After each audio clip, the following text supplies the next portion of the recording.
Chapter 1 Menzoberranzan. To a surface dweller, he might have passed undetected only a foot away.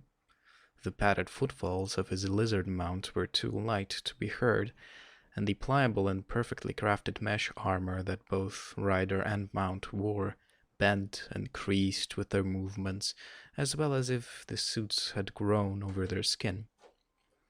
Dinin's lizard trotted along in an easy but swift gait, floating over the broken floor, up the walls, and even across the long tunnel ceiling. Subterranean lizards, with their sticky and soft three-toed feet, were preferred mounts for just this ability to scale stone as easily as a spider. Crossing hard ground left no damning tracks to the lighted surface world, but nearly all of the creatures of the Underdark possessed infravision, the ability to see in the infrared spectrum. Footfalls left heat residue that could easily be tracked if they followed a predictable course along corridor's floor. Dinin clapped tight to his saddle as the lizard plodded along a stretch of the ceiling, then sprang out in a twisting descent to a point farther along the wall. Dinin did not want to be tracked. He had no light to guide him, but he needed none. He was a dark elf, a drow, an ebony-skinned cousin of those sylvan folk who danced under the stars on the world's surface. To Dinin's superior eyes, which translated subtle variations of heat into vivid and colorful images, the Underdark was far from a lightless place. Colors all across the spectrum swirled before him in the stone of the walls and the floor, heated by some distant fissure or hot stream. The heat of living things was the most distinctive, letting the dark elf view his enemies in details as intricate as any surface dweller would find in brilliant daylight. Normally, Dinin would not have left the city alone. The world of the Underdark was too dangerous for solo treks, even for a drow elf. This day was different, though. Dinin had to be certain that no unfriendly drow eyes marked his passage. A soft blue magical glow beyond a sculpted archway told the drow that he neared the city's entrance, and he slowed the lizard's pace accordingly. Few used this narrow tunnel, which opened into Tyr Bresh, the northern section of Menzoberranzan, devoted to the academy, and none but the mistresses and masters, the instructors of the academy, could pass through here without attracting suspicion. Dinin was always nervous when he came to this point. Of the 100 tunnels that opened off the main cavern of Menzoberranzan, this one was the best guarded.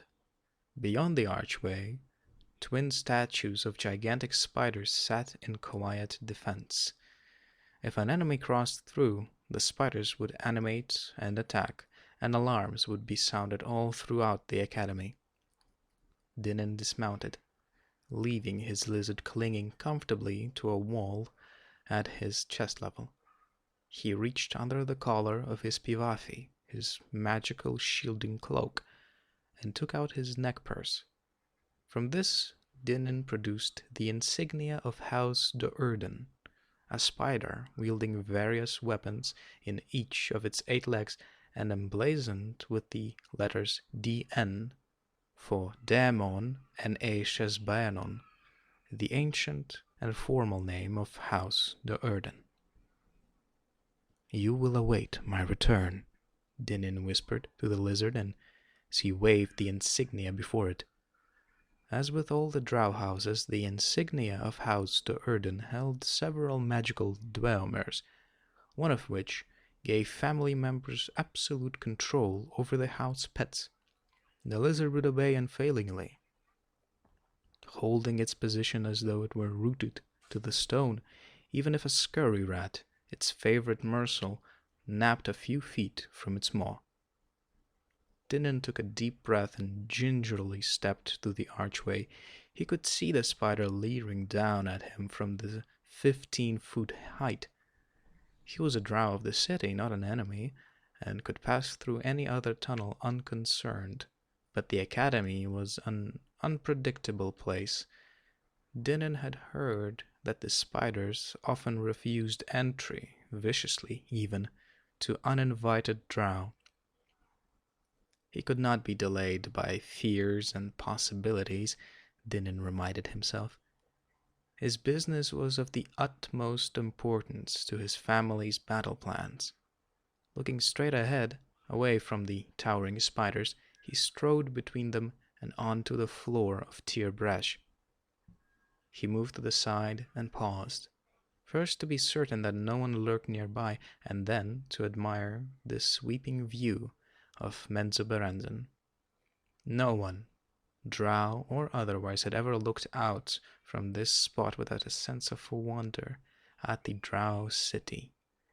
Tyr Bresh was the highest point on the floor of the 2-mile cavern, affording a panoramic view to the rest of Menzoberranzan. The cubby of the academy was narrow, holding only the 3 structures that comprised the drow school: Arach Tinolith, the spider-shaped school of Lolth Sorcerer, the gracefully curving many-spired tower of wizardry, and Meli Magther, the somewhat plain pyramidal structure where male fighters learned their trade. Beyond Tyr Bresh, through the ornate stalagmite columns that marked the entrance to the academy, the cavern dropped away quickly and spread wide, going far beyond Dinan's line of vision to either side and farther back than his keen eyes could possibly see. The colors of Menzoberranzan were threefold to the sensitive eyes of the drow. Heat patterns from various fissures and hot springs swirled about the entire cavern. Purple and red, bright yellow and subtle blue, crossed and merged, climbed the walls and stalagmite mounds, or ran off singularly in cutting lines against the backdrop of dim gray stone. More confined than these generalized and natural gradations of color in the infrared spectrum were the regions of intense magic, like the spiders Dinan had walked between, virtually glowing with energy. Finally, there were the actual lights of the city, fairy fire and highlighted sculptures on the houses. The drow were proud of the beauty of their designs, and especially ornate columns or perfectly crafted gargoyles were almost always limned in permanent magical lights. Even from this distance, Dinan could make out House Bainre, first house of Menzoberranzan. It encompassed 20 stalagmite pillars and half again that number of gigantic stalactites. House Bainre had existed for 5,000 years, since the founding of Menzoberranzan, and in that time, the work to perfect the house's art has never ceased. Practically every inch of the immense structure glowed in fairy fire, blue at the outlying towers and brilliant purple at the huge central dome. The sharp light of candles, foreign to the Underdark, glared through some of the windows of the distant houses. Only clerics or wizards would light the fires, Dinan knew, as necessary pains in their world of scrolls and parchments. This was Menzoberranzan, the city of drow. 20,000 dark elves lived there, 20,000 soldiers in the army of evil. A wicked smile spread across Dinan's thin lips when he thought of some of those soldiers who would fall this night. Dinan studied Narbondel, the huge center pillar that served as the time clock of Menzoberranzan. Narbondel was the only way the drow had to mark the passage of time in a world that otherwise knew no days and no seasons. At the end of each day, the city's appointed archmage cast his magical fires into the base of the stone pillar.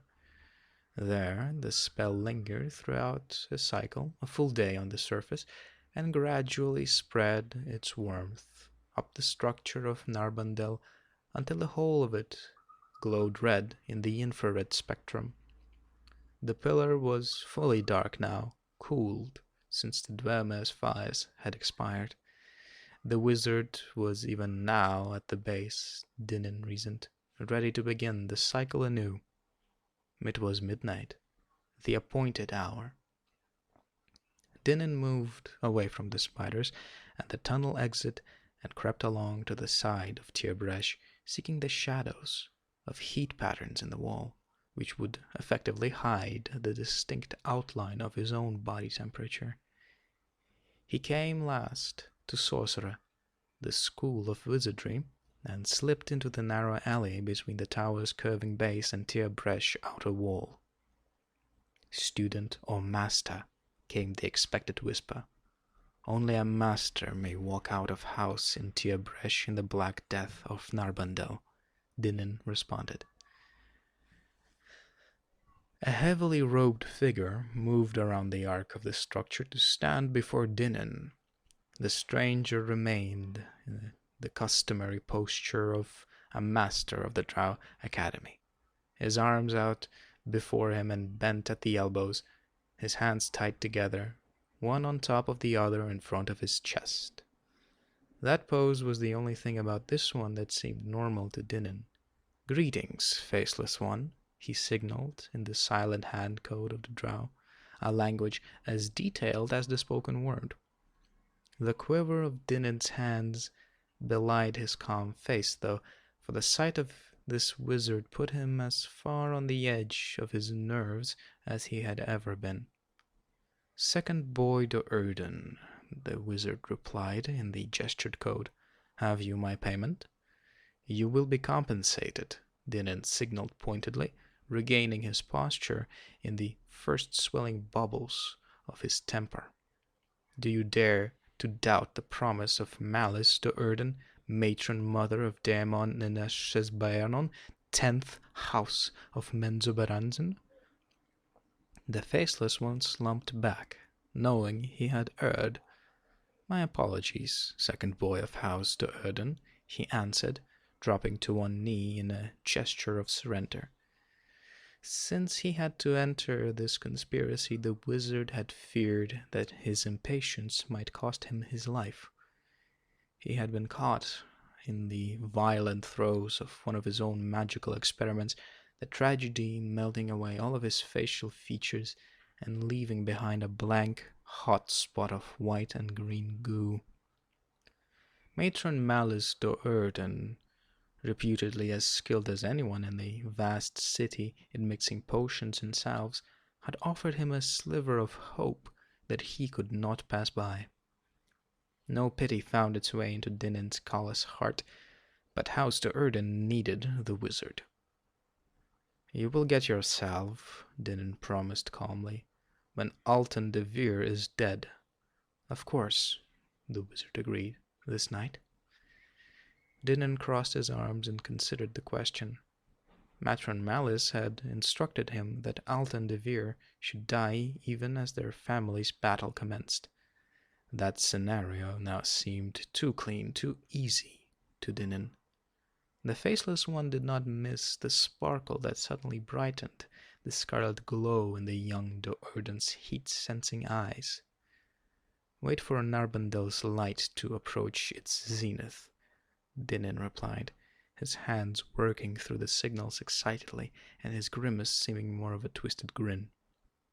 "Should the doomed boy know of his house's fate before he dies?"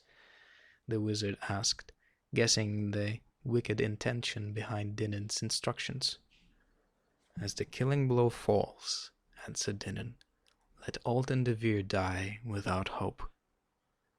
Dinin retrieved his mount and sped off down the empty corridors, finding an intersecting route that would take him in through a different entrance to the city proper.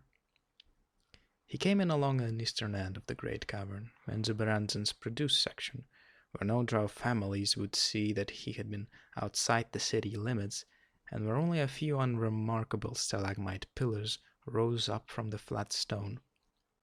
Dinin spurred his mount along the banks of Donigarten, the city's small pond with its moss-covered islands that housed a fair-sized herd of cattle-like creatures called rothe. 100 goblins and orcs looked up from their herding and fishing duties to mark the drow soldiers' swift passage. Knowing their restrictions as slaves, they took care not to look Dinin in the eye. Dinin would have paid them no heed anyway. He was too consumed by the urgency of the moment. He kicked his lizard to even greater speeds when he again was on the flat and curving avenues between the glowing drow castles. He moved toward the south-central region of the city, toward the grove of giant mushrooms that marked the section of the finest houses in Menzoberranzan. As he came around one blind turn, he nearly ran over a group of 4 wandering bugbears. The giant, hairy goblin things paused a moment to consider the drow, then moved slowly but purposely out of his way. The bugbears recognized him as a member of House de Urden. Dinin knew he was a noble, a son of a high priestess, and his surname, de Urden, was the name of his house.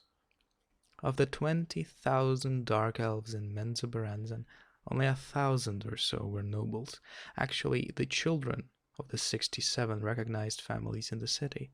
The rest were common soldiers. Bugbears were not stupid creatures. They knew a noble from a commoner, and though drow elves did not carry their family insignia in plain view, the pointed and tailed cut of Dinin's stark white hair and the distinctive pattern of purple and red lines on his black pivafi told them well enough who he was. The mission's urgency pressed upon Dinin, but he could not ignore the bugbear's slight. How fast would they have scampered away if he had been a member of the House Bainray or one of the other 7 ruling houses, he wondered.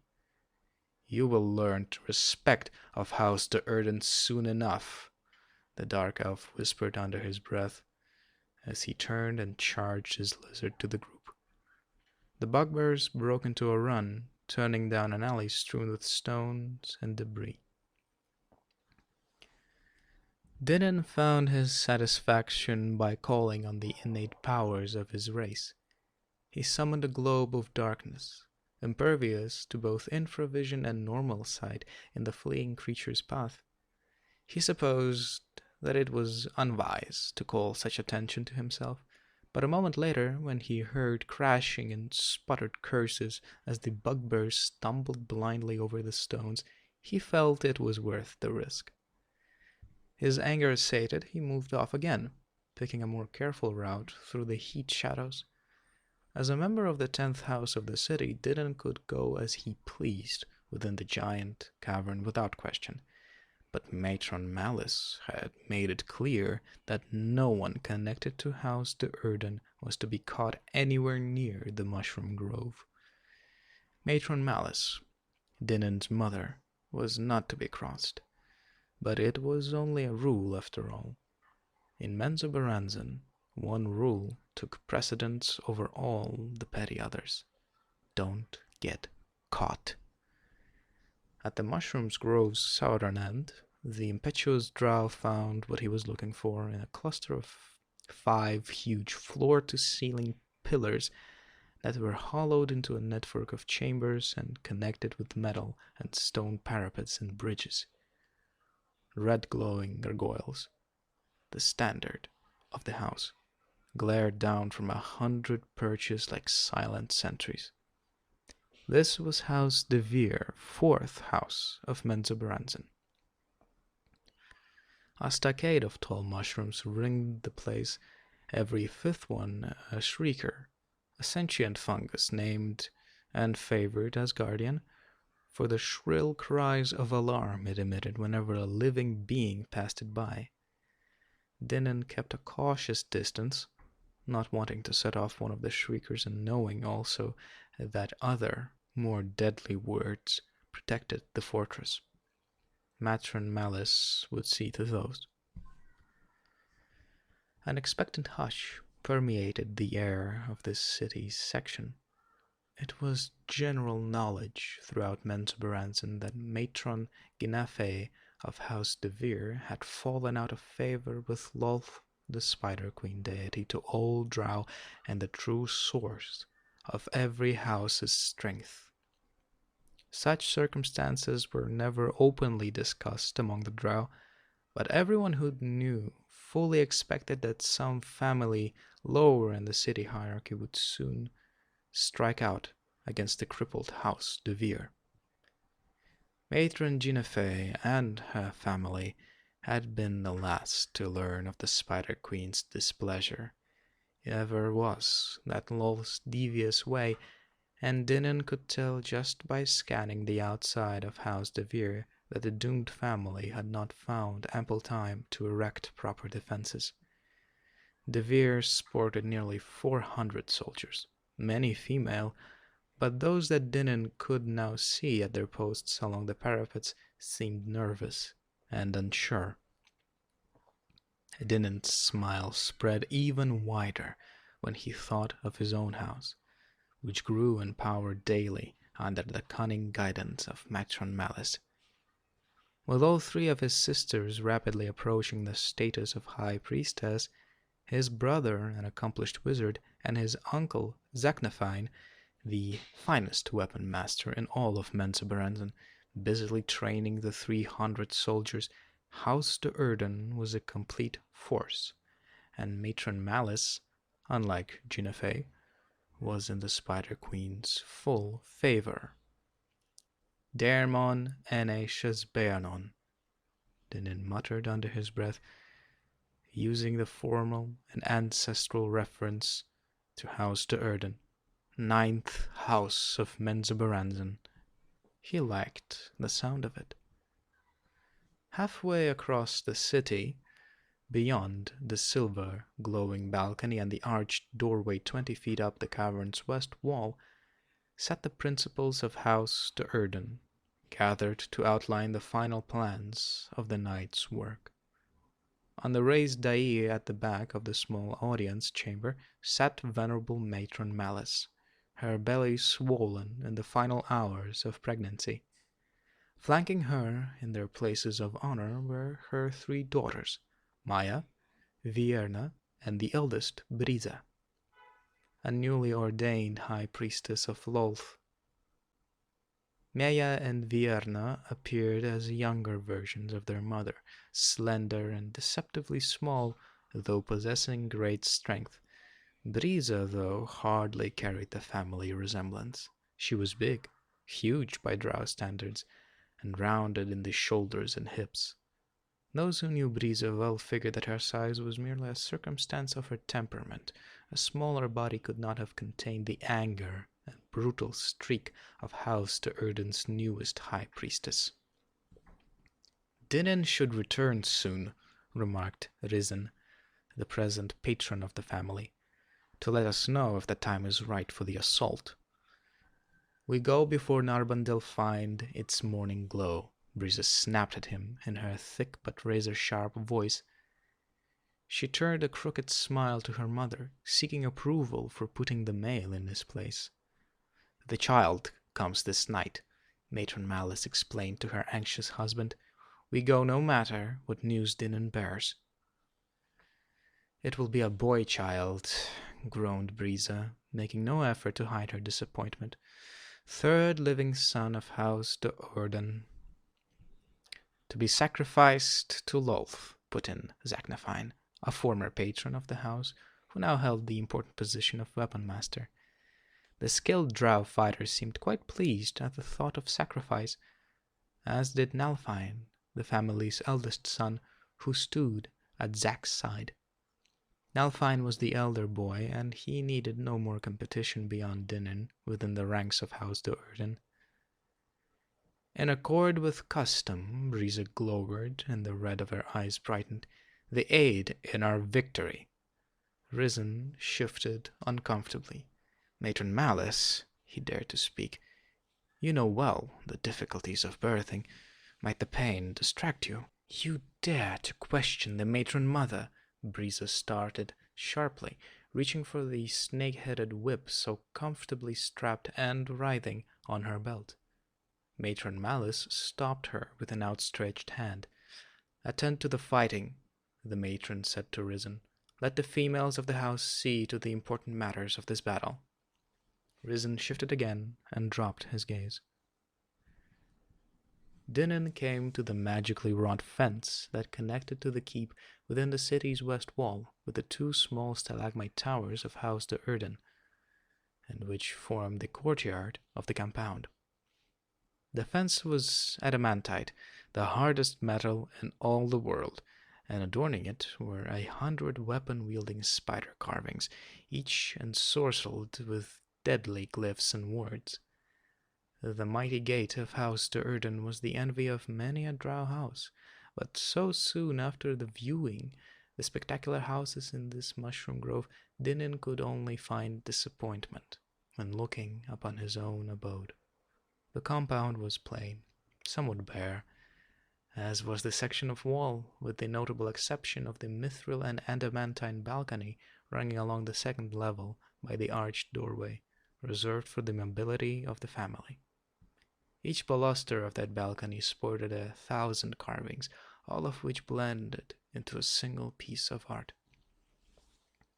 House de Erden, unlike the great majority of the houses of Menzoberranzan, did not stand free within groves of stalactites and stalagmites.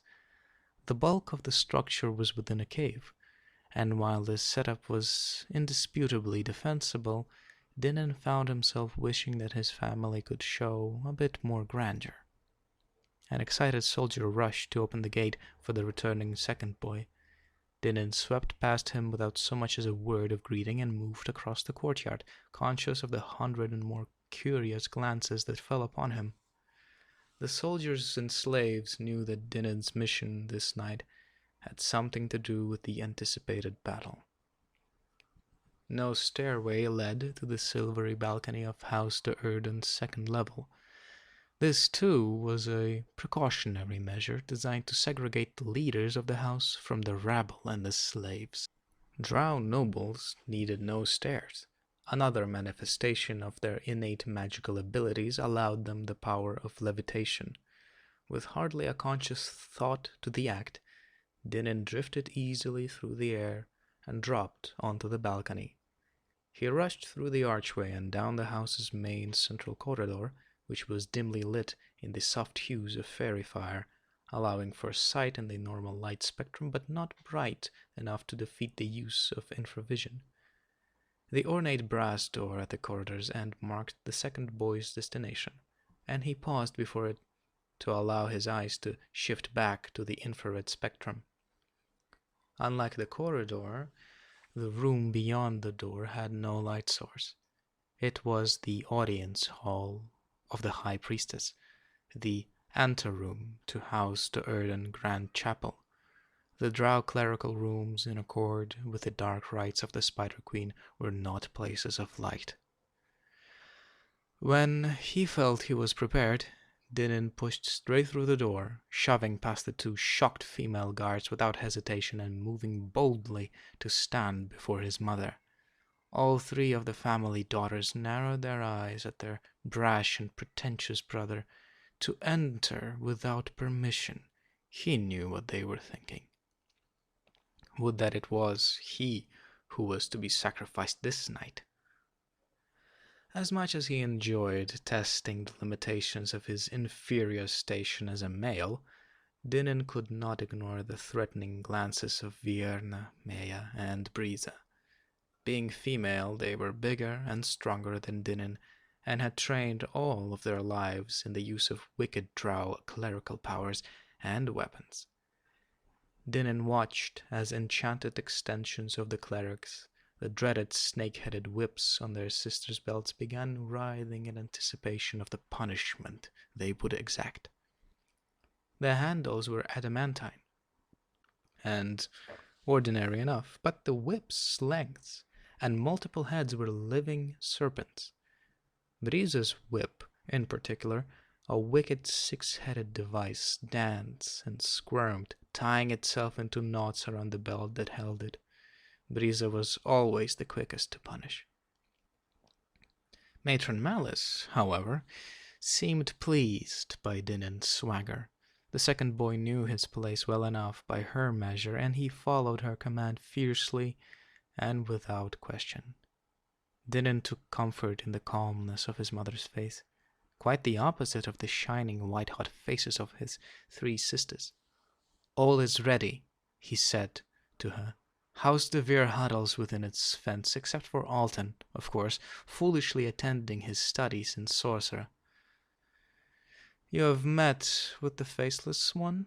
Matron Malice asked. "The academy was quiet this night," Dinin replied. "Our meeting went off perfectly." "He has agreed to our contract? Alton de Vere will be dealt with accordingly," Dinin chuckled. He then remembered the slight alteration he had made in Matron Malice's plans, delaying Alton's execution for the sake of his own lust for added cruelty. Dinin's thought evoked another recollection as well. High priestesses of Lolth had an unnerving talent for reading thoughts. "Alton will die this night," Dinin quickly completed the answer, assuring the others before they could probe him for more definitive details. "Excellent," Brisa growled. Dinin breathed a little easier. "To the Meld," Matron Malice ordered.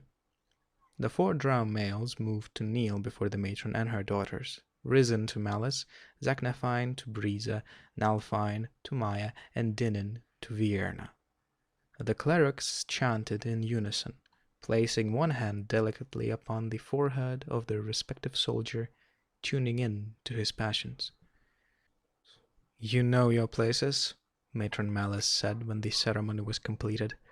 She grimaced through the pain of another contraction. "Let our work begin."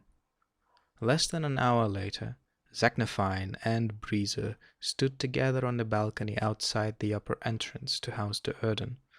Below them, on the cavern floor, the 2nd and 3rd brigades of the family army, Risens and Nalfines, bustled about, fitting on heated leather straps and metal patches, camouflage against a distinctive elven form to heat-seeing drow eyes.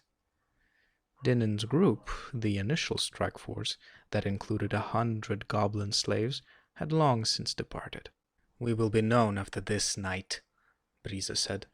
"None would have suspected that a 10th house would dare to move against one as powerful as de Vere. When the whispers ripple out after this night's bloody work, even Baynor will take note of Daemon and Shazbayanon." She leaned out over the balcony to watch as the 2 brigades formed into lines and started out, silently, along the separate paths that would bring them through the winding city to the Mushroom Grove and the 5-pillared structure of House de Vere. Zaknafine eyed the back of Matron Malice's eldest daughter, wanting nothing more than to put a dagger into her spine. As always, though, good judgment kept Zak's practiced hand in its place. "Have you the articles?" Brisa inquired, showing Zak considerably more respect than she had when Matron Malice sat protectively at her side. Zak was only a male, a commoner allowed to don the family name as his own, because he sometimes served Matron Malice in a husbandly manner, and had once been the patron of the house. Still, Brisa feared to anger him. Zak was the weapon master of House de Erden, a tall and muscular male, stronger than most females, and those who had witnessed his fighting wrath considered him among the finest warriors of either sex in all of Menzoberranzan. Besides, Brisa and her mother, both high priestesses of her Spider Queen, Zaknafine, with his unrivaled swordsmanship, was House de Erden's trump. Zak held up the black hood and opened the small pouch on his belt, revealing several tiny ceramic spheres. Brisa smiled evilly and rubbed her slender hands together. "Matron Ginefey will not be pleased," she whispered. Zak returned the smile and turned to view the departing soldiers. Nothing gave the weapon master more pleasure than killing drow elves, particularly clerics of Lolth. "Prepare yourself," Brisa said after a few minutes. Zak shook his thick hair back from his face and stood rigid, eyes tightly closed. Breeza drew her wand slowly, beginning the chant that would activate the device. She tapped Zack on one shoulder, then the other, then held the wand motionless over his head. Zack felt the frosty sprinkles falling down on him, permeating his clothes and armor, even his flesh, until he and all of his possessions had cooled to a uniform temperature and hue. Zack hated the magical chill. It felt as he imagined death would feel, but he knew that under the influence of the wand's sprinkles he was, the heat-sensing eyes of the creatures of the Underdark, as grey as common stone, unremarkable and undetectable. Zack opened his eyes and shuddered, flexing his fingers to be sure they could still perform the fine edge of his craft. He looked back to Breeza, already in the midst of the second spell, the summoning. This one would take a while. So Zack leaned back against the wall and considered again the pleasant, though dangerous, task before him. How thoughtful of Matron Malice to leave all of House de Vere clerics to him. "It is done," Breeza announced after a few minutes. She led Zack's gaze upward, the darkness beneath the unseen ceiling of the immense cavern. Zack spotted Breeze's handiwork first, an approaching current of air, yellow-tinted and warmer than the most normal air of the cavern. A living current of air. The creature, a conjuration from an elemental plane, swirled to hover just beyond the lip of the balcony, obediently awaiting its summoner's commands. Zack didn't hesitate. He leaped out into the thing's midst, letting it hold him suspended above the floor. Breeza offered him a final salute and motioned her servant away. "Good fighting," she called to Zack, though he was already invisible in the air above her. Zack chuckled at the irony of her words, as the twisting city of Menzoberranzan rolled out below him. She wanted the clerics of House de Vere dead as surely as Zack did, but for very different reasons. All complications aside, Zack would have been just as happy killing clerics of House de Erden. The weapon master took up one of his adamantine swords, a drow weapon magically crafted and unbelievably sharp, with the edge of killing dwemer. "Good fighting indeed," he whispered.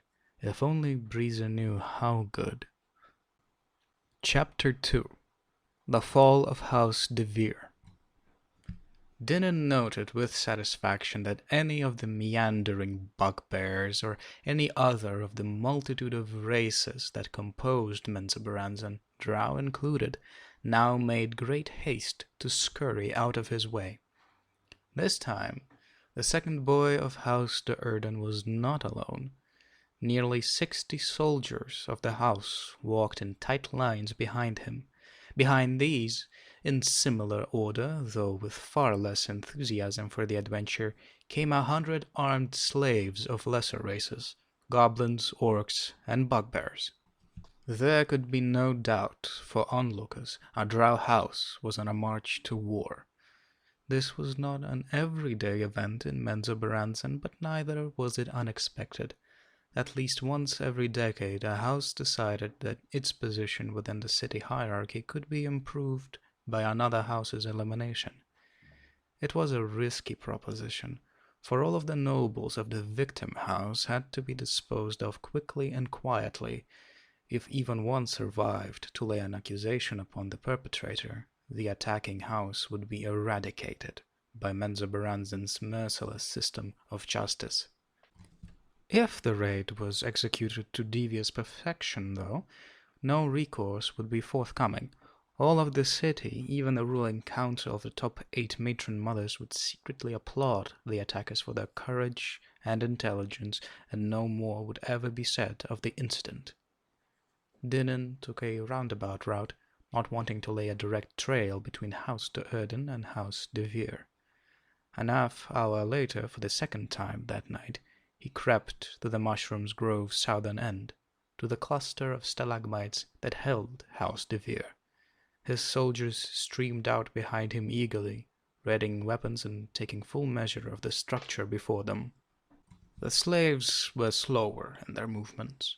Many of them looked about for some escape, for they knew in their hearts that they were doomed in this battle. They feared the wrath of the Dark Elves more than death itself, though, and would not attempt to flee. With every exit out of Menzoberranzan protected by devious drow magic, where could they possibly go? Every one of them had witnessed the brutal punishments the drow elves exacted on recaptured slaves. At Dinan's command, they jumped into their positions around the mushroom fence. Dinan reached into his large pouch and pulled out a heated sheet of metal. He flashed the object, brightened in the infrared spectrum 3 times behind him to signal the approaching brigades of Nalfine and Risen. Then, with his usual cockiness, Dinan spun it quickly into the air, caught it, and replaced it in the secrecy of his heat-shielding pouch. On cue with a twirling signal, Dinan's drow brigade fitted enchanted darts in their tiny handheld crossbows and took aim on the appointed targets. Every 5th mushroom was a shrieker, and every dart held a magical dwemer that could silence the roar of a dragon.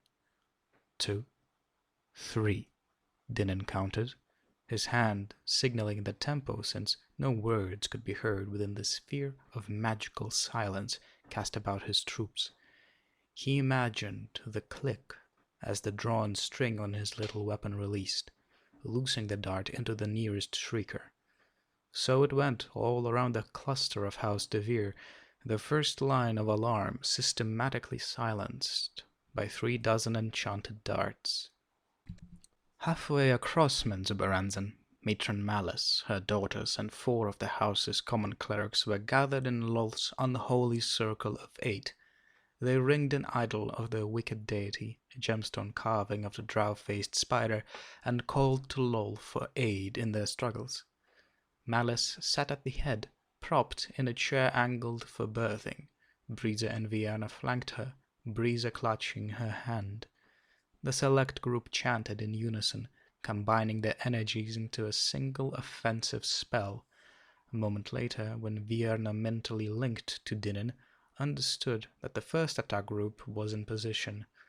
The Do'Urden circle of 8 sent the first insinuating waves of mental energy into the rival house. Matron Ginefé, her 2 daughters, and the 5 principal clerics of the common troops of House de Vere huddled together in the darkened anteroom of the 5 stalagmite house's main chapel. They had gathered there in solemn prayer every night since Matron Ginefé had learned that she had fallen into Lolth's disfavor.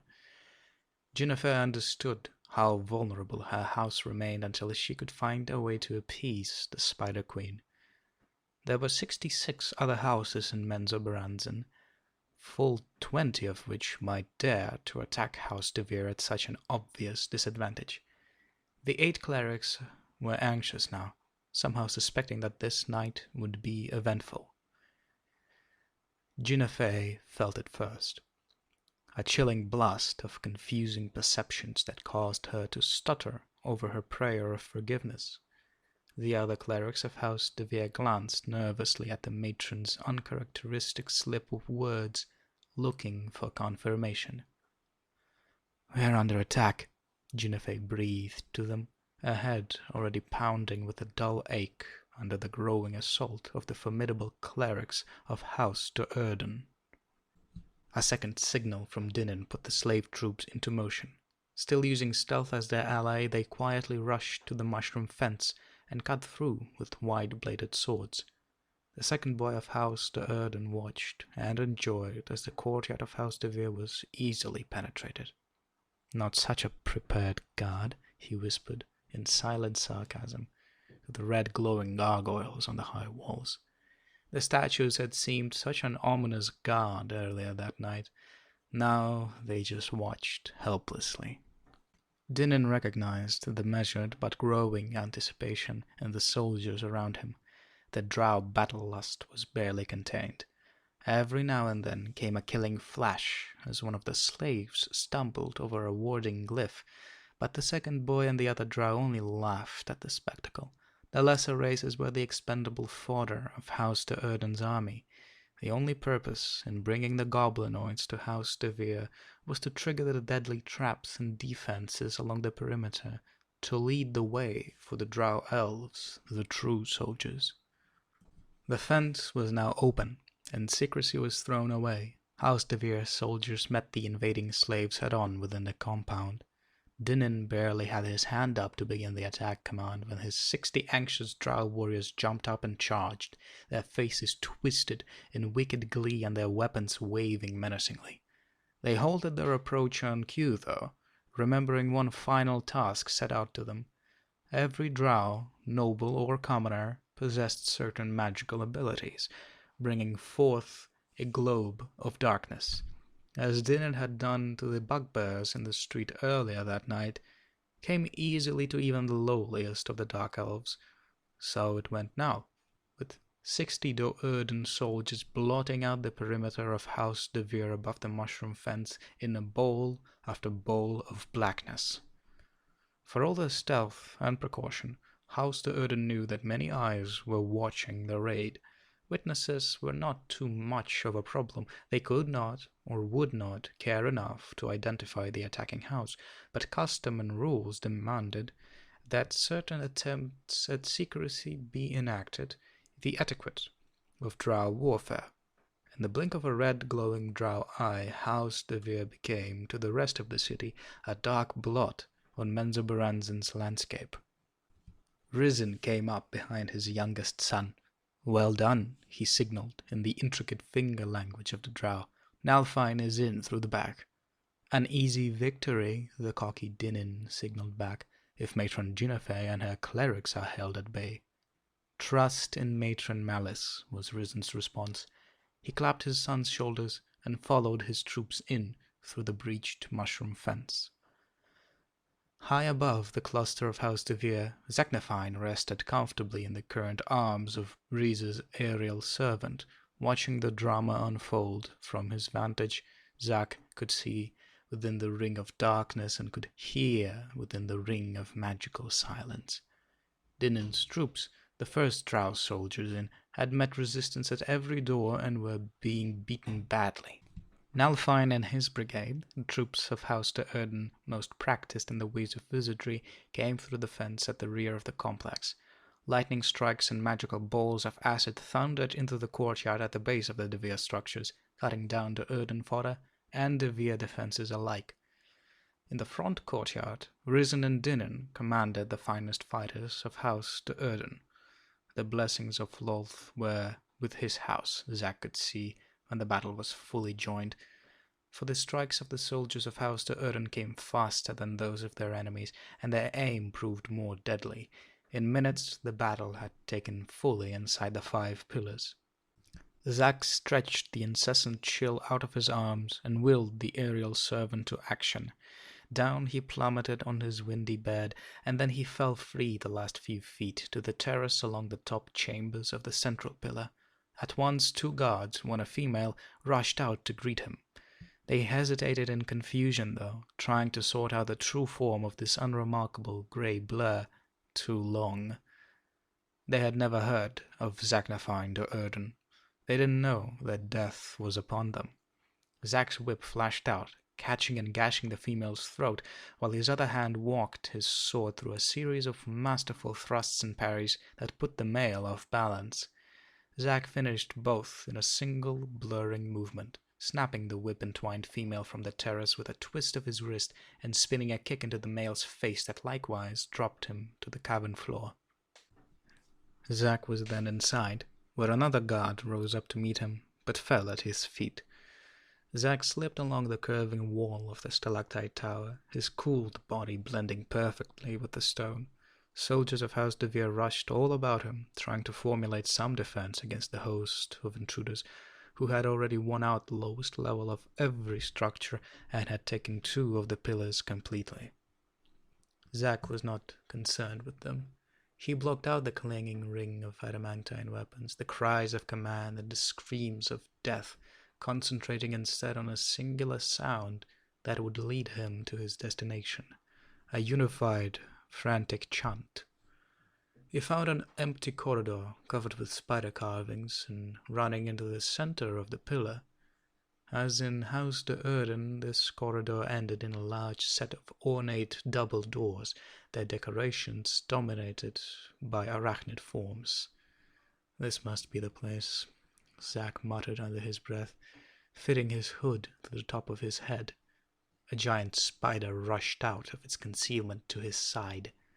Zack dove to his belly and kicked out under the thing, spinning into a roll that plunged his sword deep into the monster's bulbous body.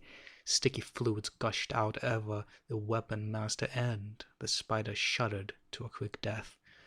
"Yes," Zack whispered, wiping the spider juices from his face. "This must be the place." He pulled the dead monster back into its hidden cubby and slipped in beside the thing, hoping that no one had noticed the brief struggle. By the sounds of ringing weapons, Zack could tell that the fighting had almost reached this floor. House de Vere now seemed to have its defenses in place, though, and was finally holding its ground. "Now, Malice," Zack whispered, hoping that Breezer, attuned to him in the meld, would sense his anxiety. "Let us not be late."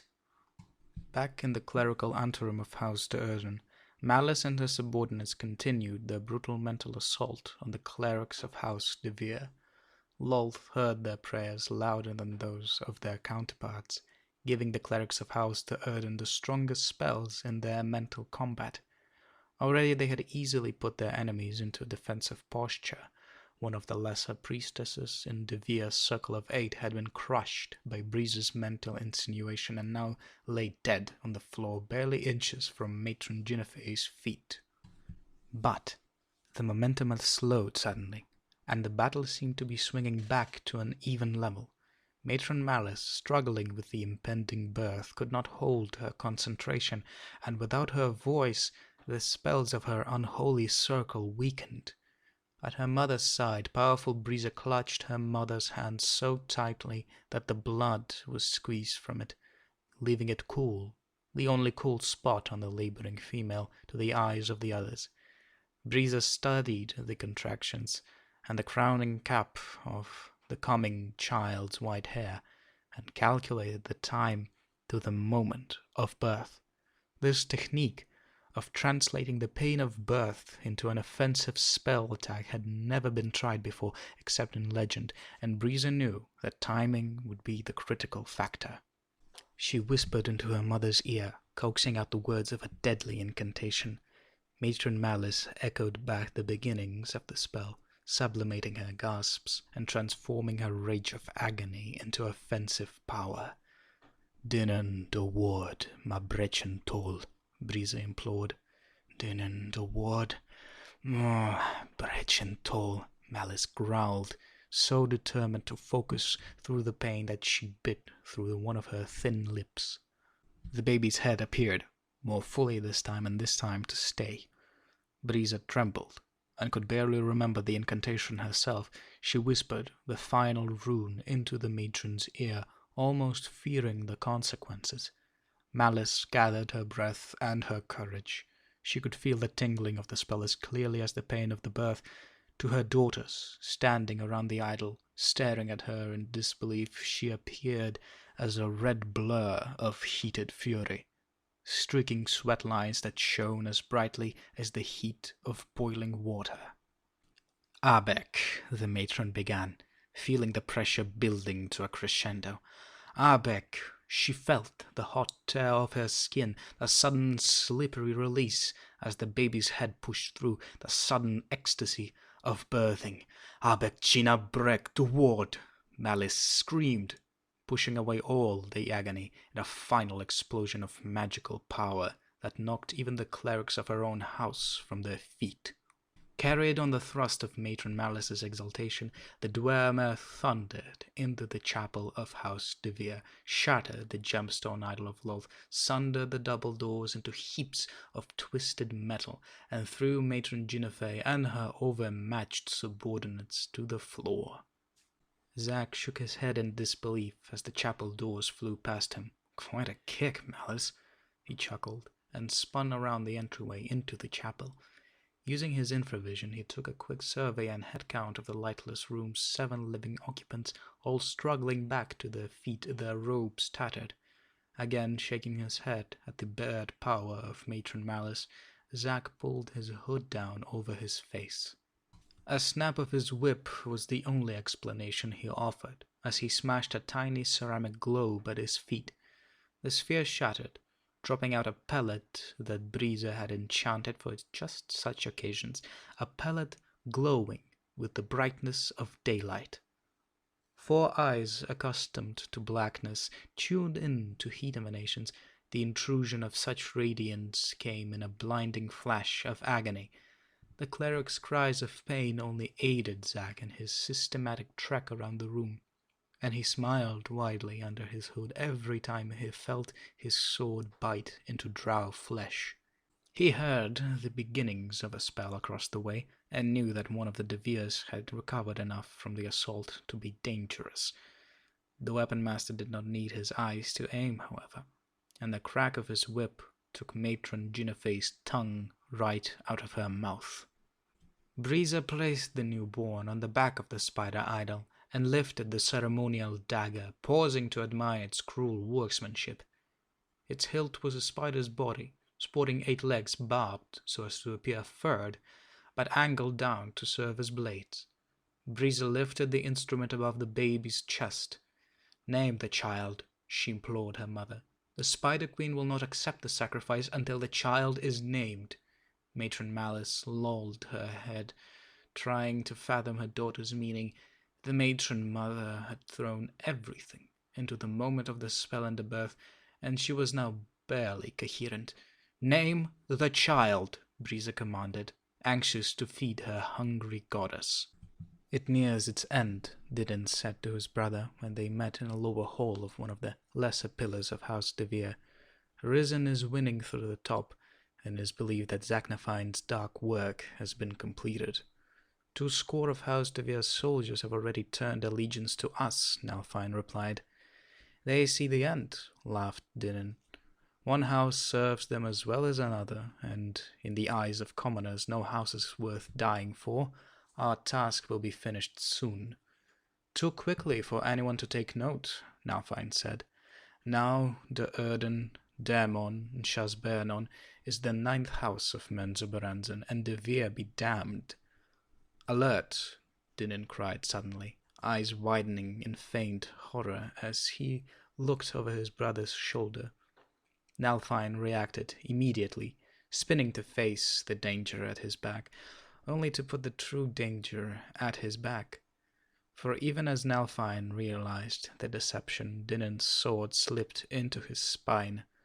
Dinin put his head to his brother's shoulder and pressed his cheek to Nalfine's, watching the red sparkle of heat leave his brother's eyes. "Too quickly for anyone to take note," Dinin teased, echoing his brother's earlier words. He dropped the lifeless form to his feet.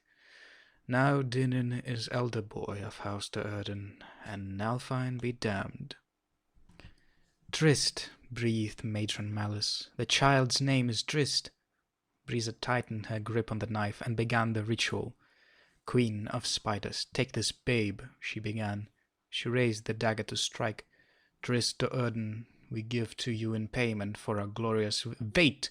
called Maya from the side of the room. Her melding with her brother Nalfine had abruptly ceased. It could only mean one thing. "Nalfine is dead," she announced. "The baby is no longer the 3rd living son." Vienna glanced curiously at her sister. At the same instant that Maya had sensed Nalfine's death, Vienna melded with Dinin, had felt a strong emotive surge. Elation? Vienna brought a slender finger up to her pursed lips, wondering if Dinin had successfully pulled off the assassination. Breezer still held the spider-shaped knife over the babe's chest, wanting to give this one to Lolth. "We promised the Spider Queen the 3rd living son," Maya warned, "and that has been given." "But not in sacrifice," argued Breezer. Vienna shrugged at a loss. "If Lolth accepted Nalfine, then he has been given. To give another might evoke the Spider Queen's anger." But to not give what we have promised would be worse still, Breeza insisted. Then finish the deed, said Maya. Breeza clenched down tight on the dagger and began the ritual again. Stay your hand, Matron Malice commanded, propping herself up in the chair. Loth is content, our victory is won. Welcome, then, your brother, the newest member of House de Erden. Just a male, Breeza commented in obvious disgust, walking away from the idol and the child. Next time we shall do better, Matron Malice chuckled, though she wondered if there would be next time. She approached the end of her 5th century of life, and drow elves, even young ones, were not a particularly fruitful lot. Breeza had been born to Malice at the youthful age of 100, but in the almost 4 centuries since, Malice had produced only 5 other children. Even this baby, Drist, had come as a surprise, and Malice hardly expected that she would ever conceive again. Enough of such contemplations, Malice whispered to herself, exhausted. There will be ample time. She sank back into her chair and fell into fitful, though wickedly pleasant dreams of heightening power. Zaknafine walked through the center pillar of the Devere complex, his hood in his hand and his whip and sword comfortably replaced on his belt. Every now and then a ring of battle sounded, only to be quickly ended. House de Erden had ruled through to victory. The 10th house had taken the 4th, and now all that remained was to remove evidence and witnesses. One group of lesser female clerics marched through, tending to the wounded de Erdens and animating the corpses of those beyond their ability so that the bodies could walk away from the crime scene. Back at the de Erden compound, those corpses, not beyond repair, would be resurrected and put back to work. Zack turned away with a visible shudder as the clerics moved from room to room, the marching line of de Erden undead growing ever longer at their backs. As distasteful as Zaknafine found this troop, the one that followed was even worse. The de Erden clerics led a contingent of soldiers through the structure, using detection spells to determine hiding places of surviving Deveres. One stopped in the hallway just a few steps from Zack. Her eyes turned inward as she felt the emanations of her spell. She held her fingers out in front of her, tracing a slow line, like some macabre divining rod, toward drow flesh. In there, she declared, pointing to a panel at the base of the wall. The soldiers jumped to it like a pack of ravenous wolves and tore through the secret door. Inside a hidden cubby huddled the children of House de Vere. These were nobles, not commoners, and could not be taken alive. Zack quickened his pace to get beyond the scene, but he heard vividly the children's helpless screams as the hungry de Erden soldiers finished their job. Zack found himself in a run now. He rushed around the bend in the hallway, nearly bowling over Dinan, and Nalthayan is dead, Risen declared impassively. Zack immediately turned a suspicious eye on the younger de Erden's son. I killed the Devere soldier who committed the deed, Dinan assured him, not even hiding his cocky smile. Zack had been around for nearly 4 centuries, and he was certainly not ignorant of the ways of his ambitious race. The brother princes had come in defensively at the back of the lines, with a host of de Erden soldiers between them and the enemy. By the time they have even encountered a drow that was not of their own house, the majority of the Devere's surviving soldiers had already switched allegiance to House de Erden. Zack doubted that either of the de Erden brothers had even seen action against a Devere. The description of the carnage in the prayer room has been spread throughout the ranks, Risen said to the weapon master. You performed with your usual excellence, as we have come to expect. Zack shot the patron a glare of contempt, and kept on his way, down through the structure's main doors and out beyond the magical darkness and silence, into Menzoberranzan's dark dawn. Risen was Matron Malice's present partner in a long line of partners, and no more. When Malice was finished with him, she would either relegate him back to the ranks of the common soldiery, stripping him of the name de Erden and all the rights that accompanied it, or she would dispose of him. Zack owed him no respect. Zack moved out beyond the mushroom fence to the highest vantage point he could find, then fell to the ground. He watched, amazed, a few moments later, and the procession of the Durden army, patron and son, soldiers and clerics, and the slow-moving line of 24 drow zombies made its way back home. They had lost and left behind nearly all their slave fodder in the attack, but the line leaving the wreckage of House de Vere was longer than the line that had come in earlier that night. The slaves had been replaced twofold by captured de Vere slaves, and 50 or more of the de Vere common troops, showing typical drow loyalty, had willingly joined the attackers. These traitorous drow would be interrogated, magically interrogated, by the Durden clerics to ensure their sincerity. They would pass the test to a 1, Zack knew. Drow elves were creatures of survival, not of principle. These soldiers would be given new identities and would be kept within the privacy of the Durden compound for a few months, until the fall of House de Vere became an old and forgotten tale. Zack did not follow immediately. Rather, he cut through the rows of mushroom trees and found a secluded dell where he plopped down on a patch of mossy carpet and raised his gaze to the eternal darkness of the cavern's ceiling and the eternal darkness of his existence. It would have been prudent for him to remain silent at that time. He was an invader to the most powerful section of the vast city. He thought of the possible witnesses to his words, the same dark elves who had watched the fall of House de Vere, who had wholeheartedly enjoyed the spectacle. In the face of such behavior and such carnage as this night had seen, Zack could not contain his emotions. His lament came out as a plea to some god beyond his experience. "What place is that is my world? What dark coil has my spirit embodied?" he whispered, the angry disclaimer that had always been a part of him.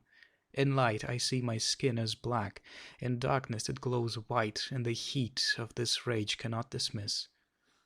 Would that I had the courage to depart this place or this life, or to stand openly against the wrongness that is the world of these my kin, to seek an existence that does not run afoul to that which I believe and to that which I hold dear. Faith is truth.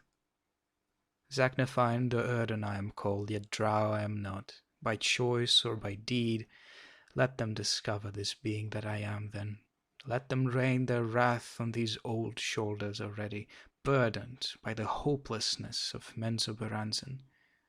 Ignoring the consequences, the weapon master rose to his feet and yelled, "Menzoberranzan, what the hell are you?" A moment later, when no answer echoed back out of his quiet city, Zack flexed the remaining chill of Breeze's wand from his weary muscles. He found some comfort as he patted the whip on his belt, the instrument that had taken the tongue from the mouth of a matron mother. Chapter 3. The Eyes of the Child. Massage, the young apprentice, which at this point in his magic-using career meant that he was no more than a cleaning attendant, leaned on his broom and watched as Alton de Vere moved through the door into the highest chamber of the spire. Massage almost felt sympathy for the student, who had to go in and face the Faceless One. Massage felt excitement as well, though, knowing that the ensuing fireworks between Alton and the Faceless Master would be well worth the watching. He went back to his sweeping, using the broom as an excuse to get farther around the curve of the room's floor, closer to the door. "You requested my presence, Master Faceless One," Alton de Vere said again, keeping one hand in front of his face and squinting to fight the brilliant glare of the room's 3 lighted candles. Alton shifted uncomfortably from one foot to the other just inside the shadowy room's door. Hunched across the way, a Faceless One kept his back to the young de Vere. Better to be done with this cleanly, the master reminded himself. He knew, though, that the spell he was now preparing would kill Alton before the student could learn his family's fate, before the Faceless One could fully complete Dinin Durden's final instructions. Too much was at stake.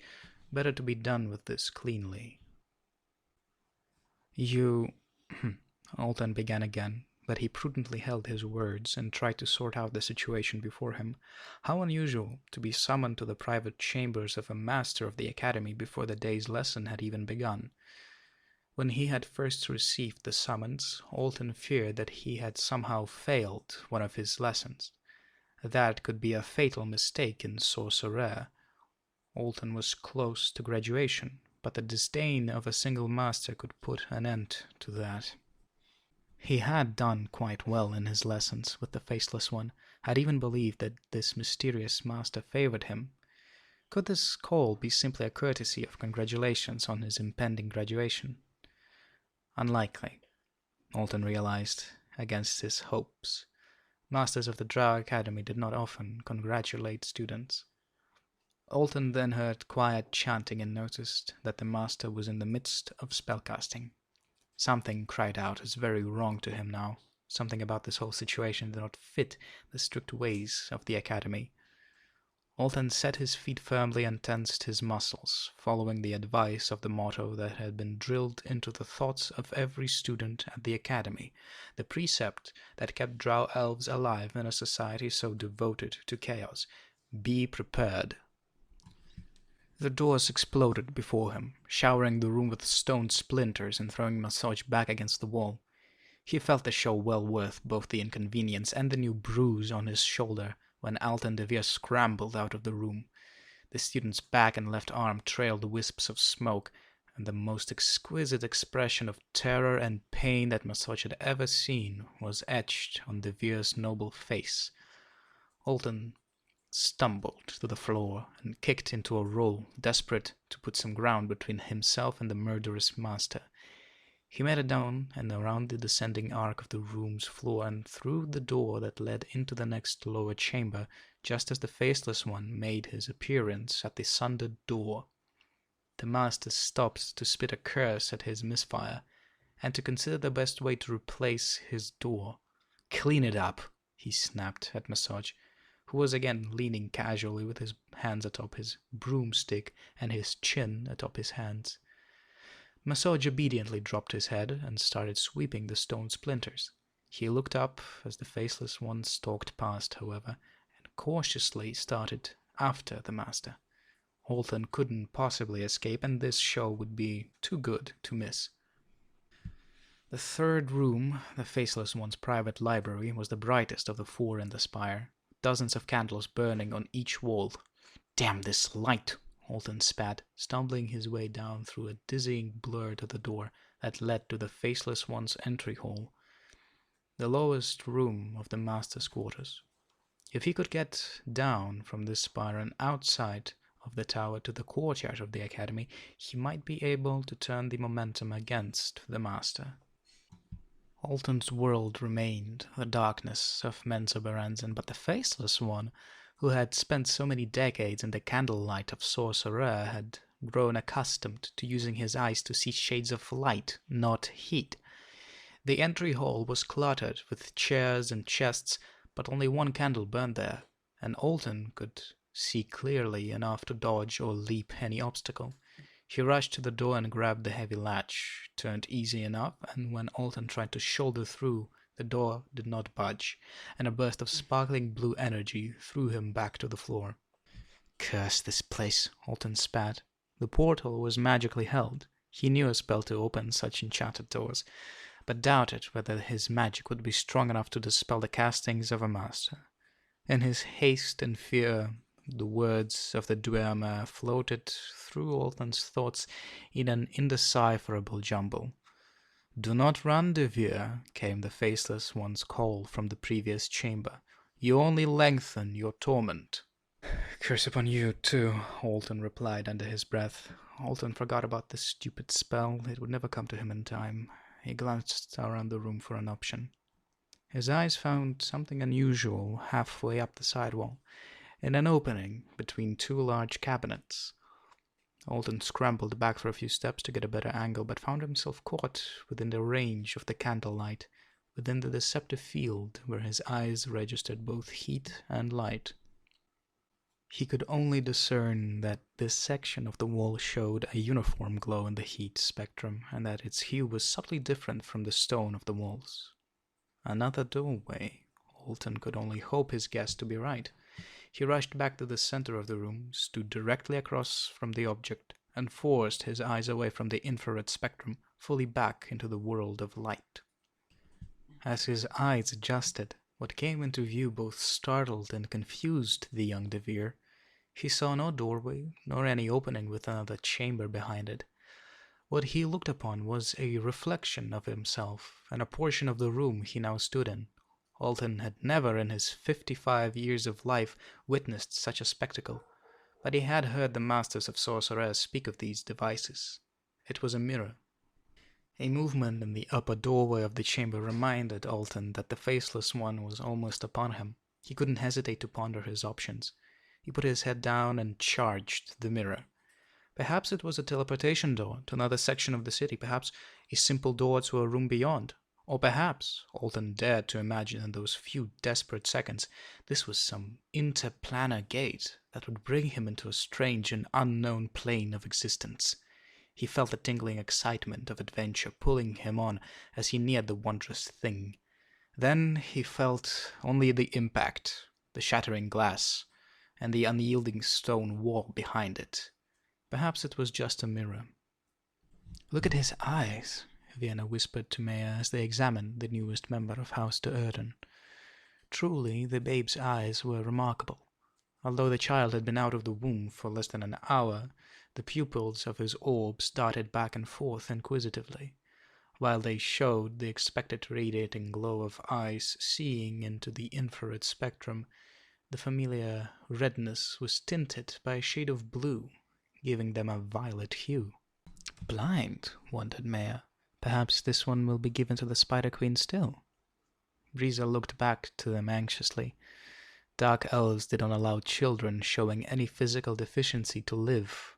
"Not blind," replied Vienna, passing her hand over the child and casting an angry glare at both of her eager sisters. "He follows my fingers."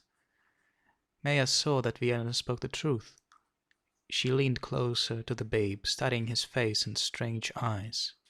"What do you see, Tristan?" she asked softly, not in an act of gentleness toward the babe, but so that she would not disturb her mother, resting in the chair at the head of the spider idol. "What do you see that the rest of us cannot?" Glass crunched under Alton, digging deeper wounds as he shifted his weight in an effort to rise to his feet. What would it matter, he thought. "My mirror," he heard the Faceless One groan, and he looked up to see the outraged master towering over him. How huge he seemed to Alton, how great and powerful, fully blocking the candlelight from this little alcove between the cabinets. His form and hands tenfold to the eyes of the helpless victim by the mere implication of his presence. Alton then felt a gooey substance floating down around him, detached webbing finding a sticky hold on the cabinets, on the wall, and on Alton. The young DeVere tried to leap up and roll away, but the Faceless One's spell already held him fast, trapped him, as a dirged fly would be trapped in the strands of a spider's home. "First my door," the Faceless One growled at him, "and now this, my mirror. Do you know the pains I suffered to acquire such a rare device?" Alton turned his head from side to side, not in answer, but to free at least his face from the binding substance. "Why did you not just stand still and let the deed be finished cleanly?" the Faceless One roared, thoroughly disgusted. "Why?" Alton lisped, spitting some of the webbing from his thin lips. "Why would you want to kill me?" "Because you broke my mirror," the Faceless One shot back. It didn't make any sense, of course. The mirror had only been shattered after the initial attack, but to the master, Alton supposed, it didn't have to make sense. Alton knew his cause to be hopeless, but he continued on in his efforts to dissuade his opponent. "You know of my house, of House DeVere," he said, indignant. "Forth in the city, Matron Ginefey will not be pleased. A high priestess has ways to learn the truth of such situations." "House DeVere," the Faceless One laughed. Perhaps the torments that Dinin de Erden had requested would be in line after all. Alton had broken his mirror. "Fourth house," Alton spat. "Foolish youth," the Faceless One cackled. "House DeVere is no more, not fourth, not 54th, nothing." Alton slumped. Though the webbing did its best to hold his body erect, what could the master be babbling about? "They are all dead," the Faceless One taunted. Matron Ginevra sees Lolth more clearly this day. Alton's expression of horror pleased the disfigured master. "All dead," he snarled one more time, "except for poor Alton, who lives on to hear of his family's misfortune. That oversight shall be remedied now." The Faceless One raised his hands to cast a spell. "Who?" Alton cried. The Faceless One paused, seemed not to understand. "What house did this?" the doomed student clarified.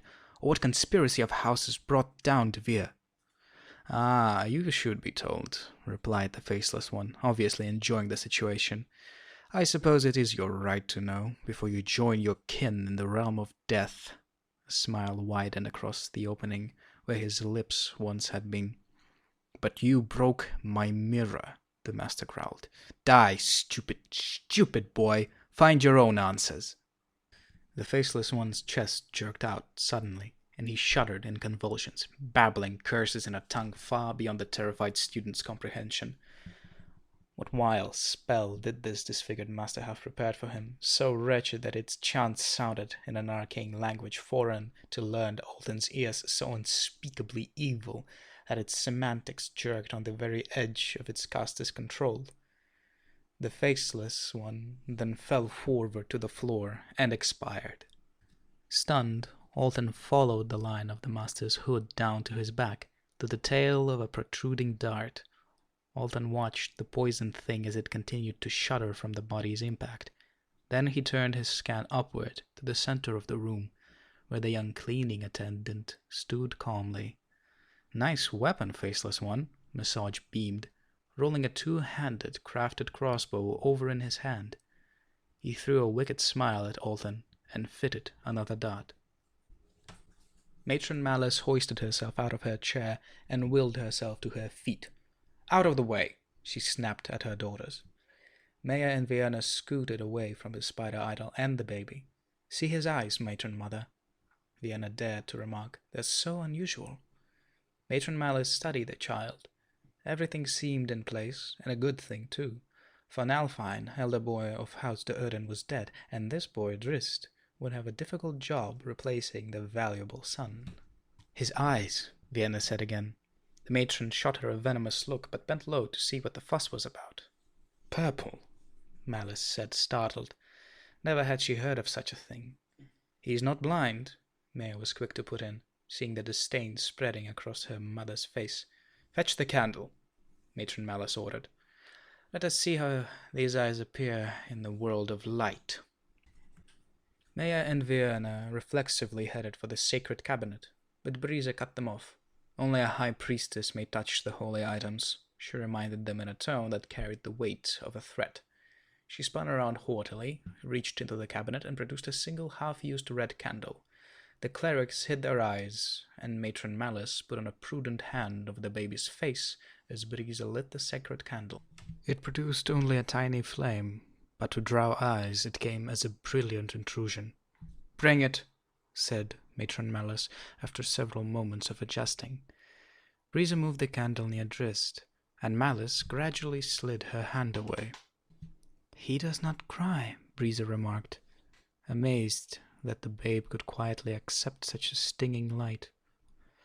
"Purple again," whispered the matron, paying no heed to her daughter's rambling. "In both worlds, the child's eyes show us purple." Vienna gasped audibly when she looked again upon her tiny brother and his striking lavender orbs. "He is your brother," Matron Malice reminded her, viewing Vienna's gasps as a hint of what might come. "When he grows older, and those eyes pierce you so, remember, on your life, that he is your brother." Vienna turned away, almost blurting a reply she would have regretted making.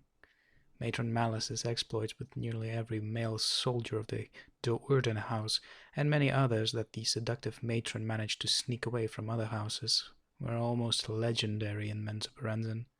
Who was she to be spouting reminders of prudent and proper behavior? Vienna bit her lip and hoped that neither Breezer nor Malice had been reading her thoughts at the moment. In Menzoberranzan, thinking such gossip about a high priestess, whether or not it was true, got you painfully executed. Her mother's eyes narrowed, and Vienna thought she had been discovered. "He is yours to prepare," Matron Malice said to her. "Maya is younger," Vienna dared to protest. "I could attain the level of high priestess in but a few years, if I may keep to my studies." "Or never," the matron sternly reminded her. "Take the child to the chapel proper, wean him to words, and teach him all that he will need to know to properly serve as a page prince of House de Erden." "I will see to him," Breezer offered, one hand subconsciously slipping to her snake-headed whip. "I do so enjoy teaching males their place in our world." Malice glared at her. "You are a high priestess. You have other duties more important than word-weaning a male child." Then to Vienna she said, "The babe is yours. Do not disappoint me in this. The lessons you teach Trist will reinforce your own understanding of our ways. This exercise at mothering will aid you in your quest to become a high priestess." She let Vienna take a moment to view the task in more positive light. Then her tone became unmistakably threatening once again. "It may aid you, but it surely can destroy you." Vienna sighed, but kept her thoughts silent.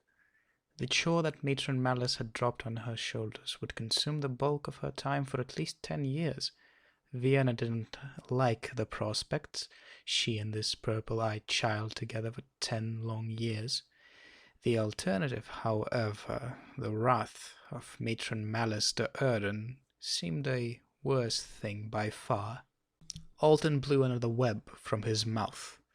"You're just a boy, an apprentice," he stammered. "Why would you kill him?" Massage finished the thought. "Not to save you, if that is your hope." He spat down at the faceless one's body. "Look at me, a prince of the 6th house, a cleaning steward for that wretched Hunnet," Alton cut in. "House Hunnet is the 6th house." The younger drow put a finger to pursed lips. "Wait," he remarked, with a widening smile, an evil smile of sarcasm. "We are the 5th house now, I suppose, with De Vere wiped out?" "Not yet," Alton growled. "Momentarily," Massage assured him, fingering the crossbow quarrel. Alton slumped even farther back in the web. To be killed by a master was bad enough, but the indignity of being shot down by a boy. "I suppose I should thank you," Massage said. "I had planned to kill that one for many weeks." "Why?" Alton pressed his new assailant. "You would dare to kill a master of sorcerers simply because your family put you in servitude to him."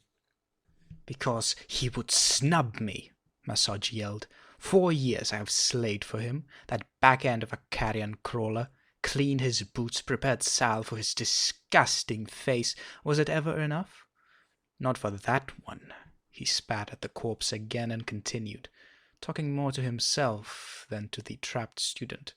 "Nobles aspiring to wizardry have the advantage of being trained as apprentices before they reach the proper age for entry into sorcerer." "Of course," Alton said. "I myself trained under—" "He meant to keep me out of sorcerer," Massage rambled, ignoring Alton altogether. "He should have forced me into Melee MacThair, the Fighters' School, instead. The Fighters' School! My 25th birthday is only 2 weeks away." "I knew I must kill him," he continued, now speaking directly to Alton. "Then you come along and make it all so convenient. A student and a master killing each other in a fight. It has happened before. Who would question it? I suppose then I should thank you, Alton de Vere, of no house worth mentioning," Massage chided with a low, sweeping bow. "Before I kill you, I mean." "Wait," cried Alton. "Kill me to what gain?" "Alibi." "But you have your alibi, and we can make it better." "Explain," said Massage, who, admittedly, was in no particular hurry. The faceless one was a high-leveled wizard. The webs weren't going anywhere anytime soon. "Free me," Alton said earnestly. "Can you be as stupid as the faceless one proclaimed you?" Alton took the insult stoically. The kid had the crossbow. "Free me, so that I may assume the Faceless One's identity," he explained. "The death of a master arouses suspicion, but if no master is believed dead—" "And what of this?" Massage asked, kicking the corpse. "Burn it," said Alton, his desperate plan coming fully into focus. "Let it be Alton de Vere. House de Vere is no more, so there will be no retaliation, no questions." Massage seemed skeptical. "The Faceless One was practically a hermit," Alton reasoned, "and I am near to graduation. Certainly I can handle the simple chores of basic teaching after 30 years of study."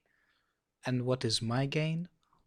Alton gawked, nearly burying himself in webbing as if the answer were obvious. "A master in sorceretical mentor, one who can ease your way through your years of study." "And one who can dispose of a witness at his earliest convenience," Massage added slyly. "And what then would be my gain?" Alton shot back. "To anger House Hunnet, fifth in all the city, and with no family at my back? No, young master, I am not as stupid as the Faceless One named me."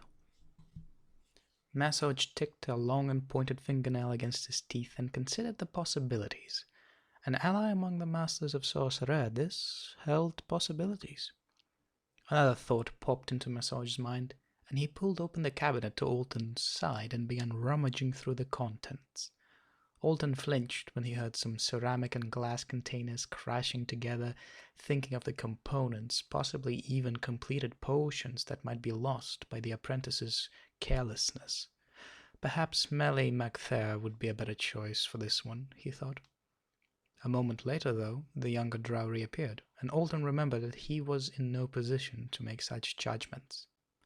"This is mine," Massage demanded, showing Alton a small black object, a remarkably detailed onyx figurine of a hunting panther. "A gift from a denizen of the lower plains for some help I gave to him."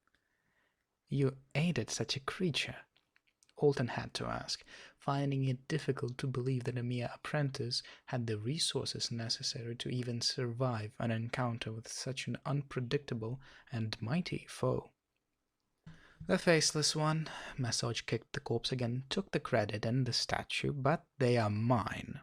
Everything else in here will go to you, of course. I know the magical dwermers of most, and will show you what is what."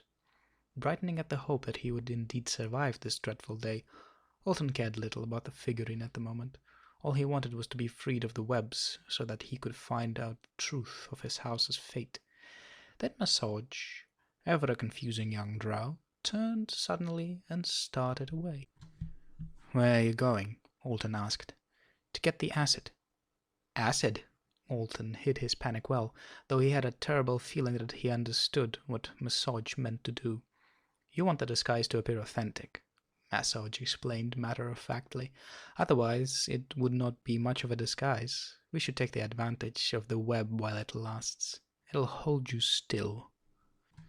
"No," Alton started to protest, but Massage wheeled on him, the evil grin wide on his face.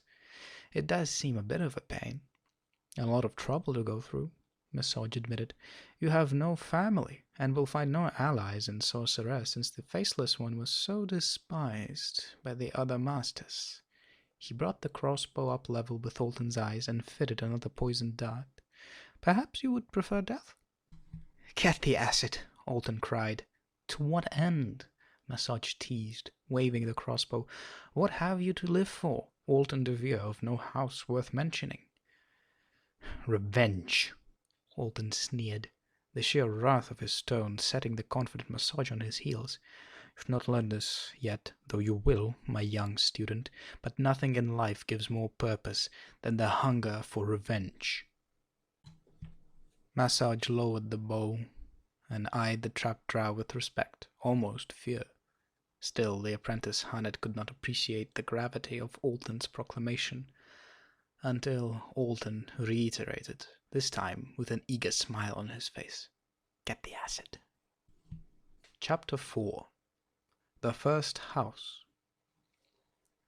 4 cycles of Narbondale, 4 days later, A glowing blue disk floated up the mushroom-lined stone path to the spider-covered gate of House de Erden.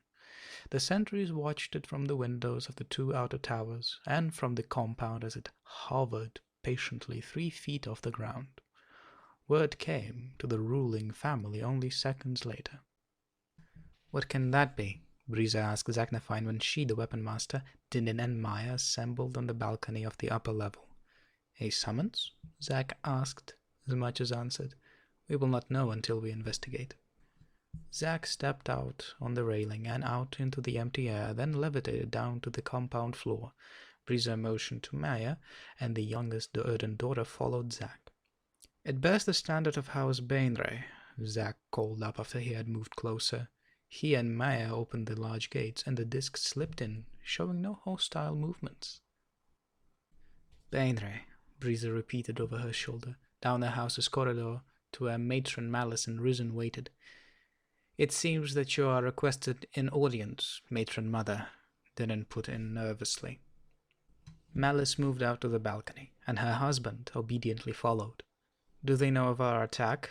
Breeza asked in the silent code, and every member of House de Erden, noble and commoner alike, shared that unpleasant thought.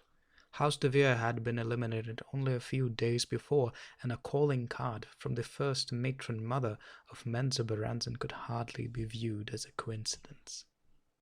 "Every house knows," Malice replied aloud, not believing the silence to be a necessary precaution within the boundaries of her own complex. "Is the evidence against us so overwhelming that the ruling council will be forced to action?" She stared hard at Breeza, her dark eyes alternating between the red glow of infravision and the deep green they showed in the aura of normal light. "That is the question we must ask." Malice stepped up onto the balcony, but Breeza grabbed the back of her heavy black robe to stay her. "You do not mean to go with the thing?" Breeza asked. Malice's answering look showed even more startlement. "Of course," she replied. "Matron Bainray would not openly call upon me if she meant me harm. Even her power is not so great that she can ignore the tenants of the city." "Are you certain that you will be safe?" Risen asked, truly concerned. If Malice was killed, Breeza would take over the house, and Risen doubted that the eldest daughter would want any male by her side. Even if the vicious female did desire a patron, Risen would not want to be the one in that position. He was not Breeza's father, was not even as old as Breeza. Clearly, the present patron of the house had a lot at stake in Matron Malice's continued good health. "Your concern touches me," Malice replied, knowing her husband's true fears. She pulled out of Breeza's grasp and stepped off the railing, straightening her robes as she slowly descended. Breeza shook her head disdainfully and motioned Risen to follow her back inside the house, not thinking it wise that the bulk of the family be so exposed to unfriendly eyes. "Do you want an escort?" Zack asked as Malice sat on the disc. "I am certain that I will find one as soon as I am beyond the perimeter of our compound. Matron Bainray would not risk exposing me to any danger while I am in the care of her house." "Agreed," said Zack. "But do you want an escort from House to Erden?" "If one was wanted, 2 discs would have floated in," Malice said in a tone of finality. The matron was beginning to find the concerns of those around her stifling. She was the matron mother, after all, the strongest, the oldest, and the wisest, and did not appreciate others second-guessing her. "To the disc," Malice said. "Execute your appointed task and let us be done with it." Zack nearly snickered at Malice's choice of words. "Matron Malice de Erden," came a magical voice from the disc. "Matron Bainray offers her greetings. Too long has it been since last you two have sat in audience." "Never," Malice signaled to Zack. "Then take me to House Bainray," Malice demanded. "I do not wish to waste my time conversing with a magical mouth." Apparently, Matron Bainray had anticipated Malice's impatience, for without another word the disc floated back out of the Erden compound. Zack shut the gate as it left, then quickly signaled his soldiers into motion. Malice did not want any open company, but the Do'Urden spy network would covertly track every movement of Bainray's sled to the very gates of the ruling house's grand compound. Malice's guess about an escort was correct. As soon as the disc swept down from the pathway to the Do'Urden compound, 20 soldiers of House Bainray, all female, moved out from concealment along the sides of the boulevard. They formed a defensive diamond around the guest matron mother. The guard at each point of the formation wore black robes emblazoned on the back with a large purple and red spider design, the robes of a high priestess. Bainray's own daughters, Malice mused, for only the daughters of a noble could attain such a rank. How careful the first matron mother had been to ensure Malice's safety on the trip. Slaves and drow commoners tripped over themselves in a frantic effort to get far out of the way of the approaching entourage as the group made its way through the curving streets toward the mushroom grove. The soldiers of House Bainray alone were the house insignia in open view, and no one wanted to invoke the anger of Matron Bainray in any way. Malice just rolled her eyes in disbelief, and hoped that she might know such power before she died. She rolled her eyes again a few minutes later when the group approached the ruling house. House Bainray encompassed 20 tall and majestic stalagmites, all interconnected with gracefully sweeping and arching bridges and parapets.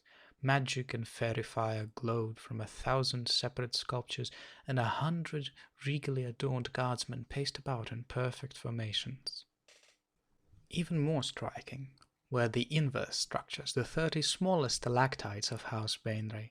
They hung down from the ceiling of the cavern, their roots lost in the high darkness, some of them connected tip to tip with the stalagmite mounts, while the others hung freely like poised spears.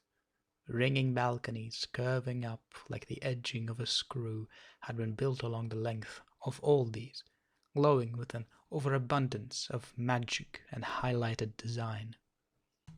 Magic, too, was the fence that connected the bases of the outer stalagmites, encircling the whole of the compound.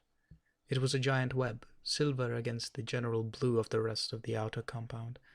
Some said it had been a gift from Lolth herself, with iron-strong strands as thick as a drow elf's arm. Anything touching Bainray's fence, even the sharpest of drow weapons, would simply stick fast until the matron mother willed the fence to let it free. Malice and her escorts moved straight toward a symmetrical and circular section of this fence, between the tallest of the outer towers. As they neared, the gates spiraled and wound out, leaving a gap large enough for the caravan to step through. Malice sat through it all, trying to appear unimpressed. Hundreds of curious soldiers watched the procession as it made its way to the central structure of House Bainray, the great purple glowing chapel dome. The common soldiers left the entourage, leaving only the 4 high priestesses to escort Matron Malice inside. The sights beyond the great doors to the chapel did not disappoint her. A central altar dominated the place with a row of benches spiraling out in several dozen circuits to the perimeter of the great hall. 1,000 drow could sit there, with room to stretch. Statues and idols, too numerous to count, stood all about the place, glowing in a quiet black light. In the air high above the altar loomed a gigantic glowing image, a red and black illusion that slowly and continually shifted between the forms of a spider and a beautiful drow female. A work of Gomph, my principal wizard, Matron Bainray explained from her perch on the altar, guessing that Malice, like everyone else who ever came to Chapel Bainray, was awestruck by the sight. Even wizards have their place, as long as they remember their place, Malice replied, slipping down from the now stationary disc. Agreed, said Matron Bainray. Males can get so presumptuous at times, especially wizards. Still, I wish that I had Gomph at my side more often these days. He has been appointed Archmage of Menzoberranzan, and seems always at work on Narbondel or some other such tasks. Malice just nodded and held her tongue. Of course, she knew that Bainray's son was the city's chief wizard. Everybody knew, Everybody knew, too, that Bainbridge's daughter Triel was the matron mistress of the academy, a position of honor in Menzoberranzan second only to the title of matron mother of an individual family.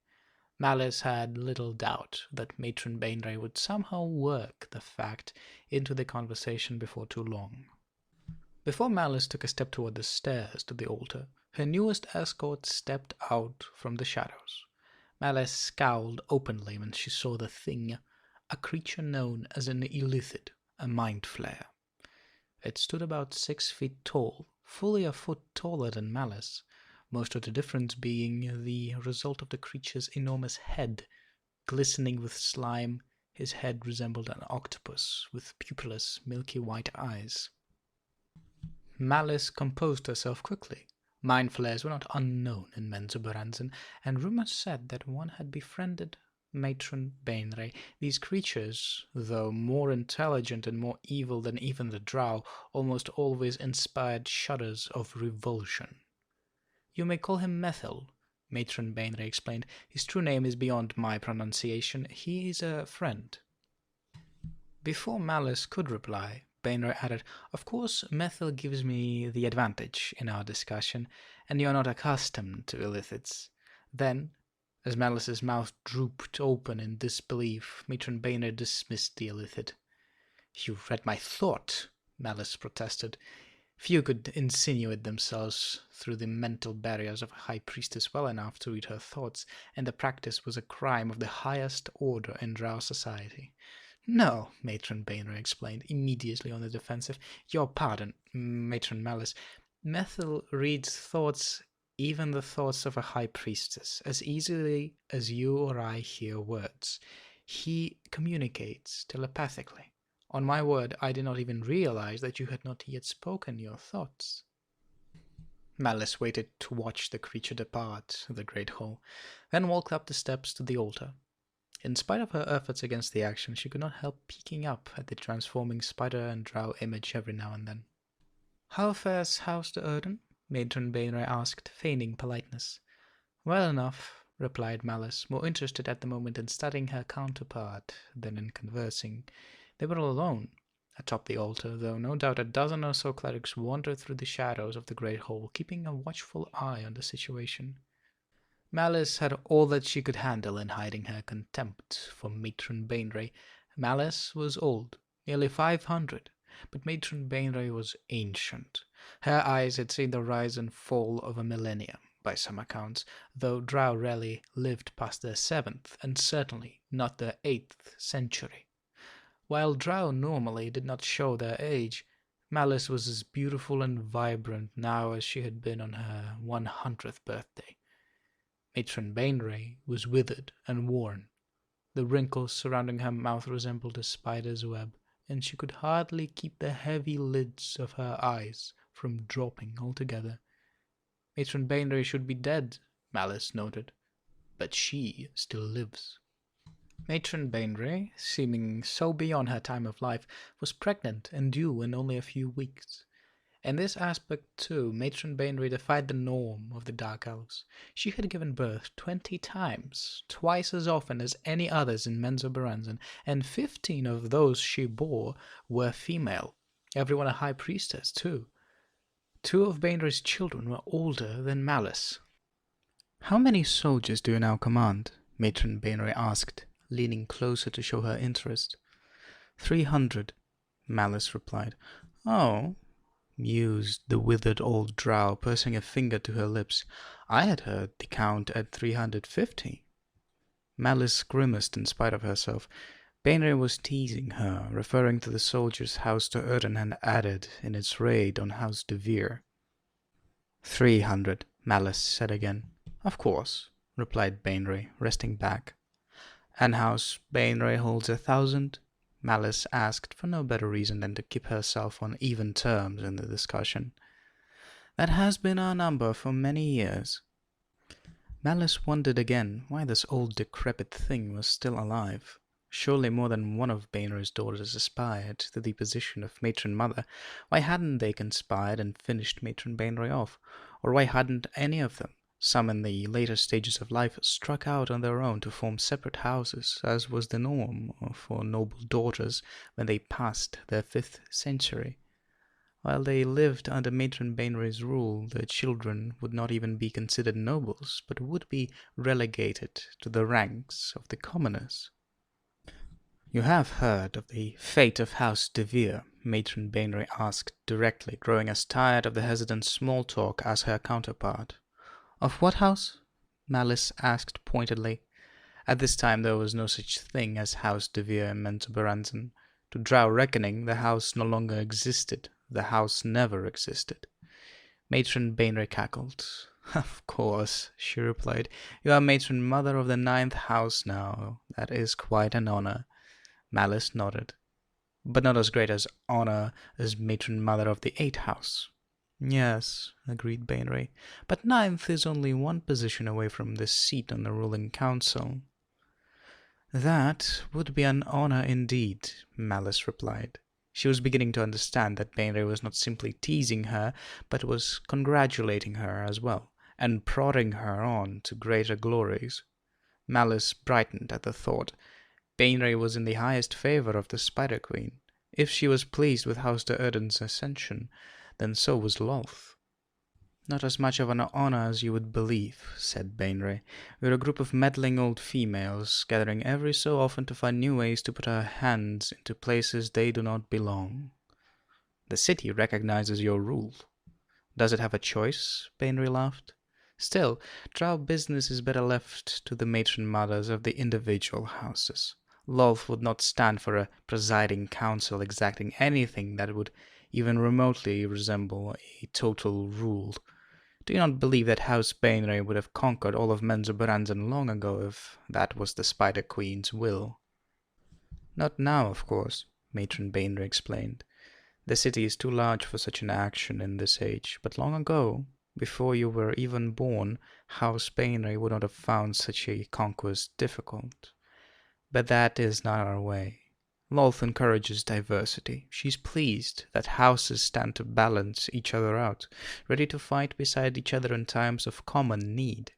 She paused a moment and let a smile appear on her wrinkled lips, "and ready to pounce upon any that fall out of her favor." Another direct reference to House de Vere, Malice noted, this time directly connected to the Spider Queen's pleasure. Malice eased out of her angry posture and found the rest of her discussion, fully 2 hours long with Matron Bainbry, quite enjoyable.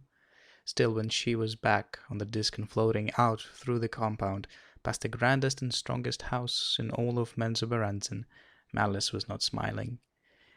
In the face of such an open display of power, she could not forget that Matron Bainbry's purpose in summoning her had been twofold: to privately and cryptically congratulate her on her perfect coup, and to vividly remind her not to get too ambitious. Chapter 5. Weaning. For 5 long years Vienna devoted almost every waking moment to the care of baby Drizzt. In Drow society, this was not so much a nurturing time as an indoctrinating time.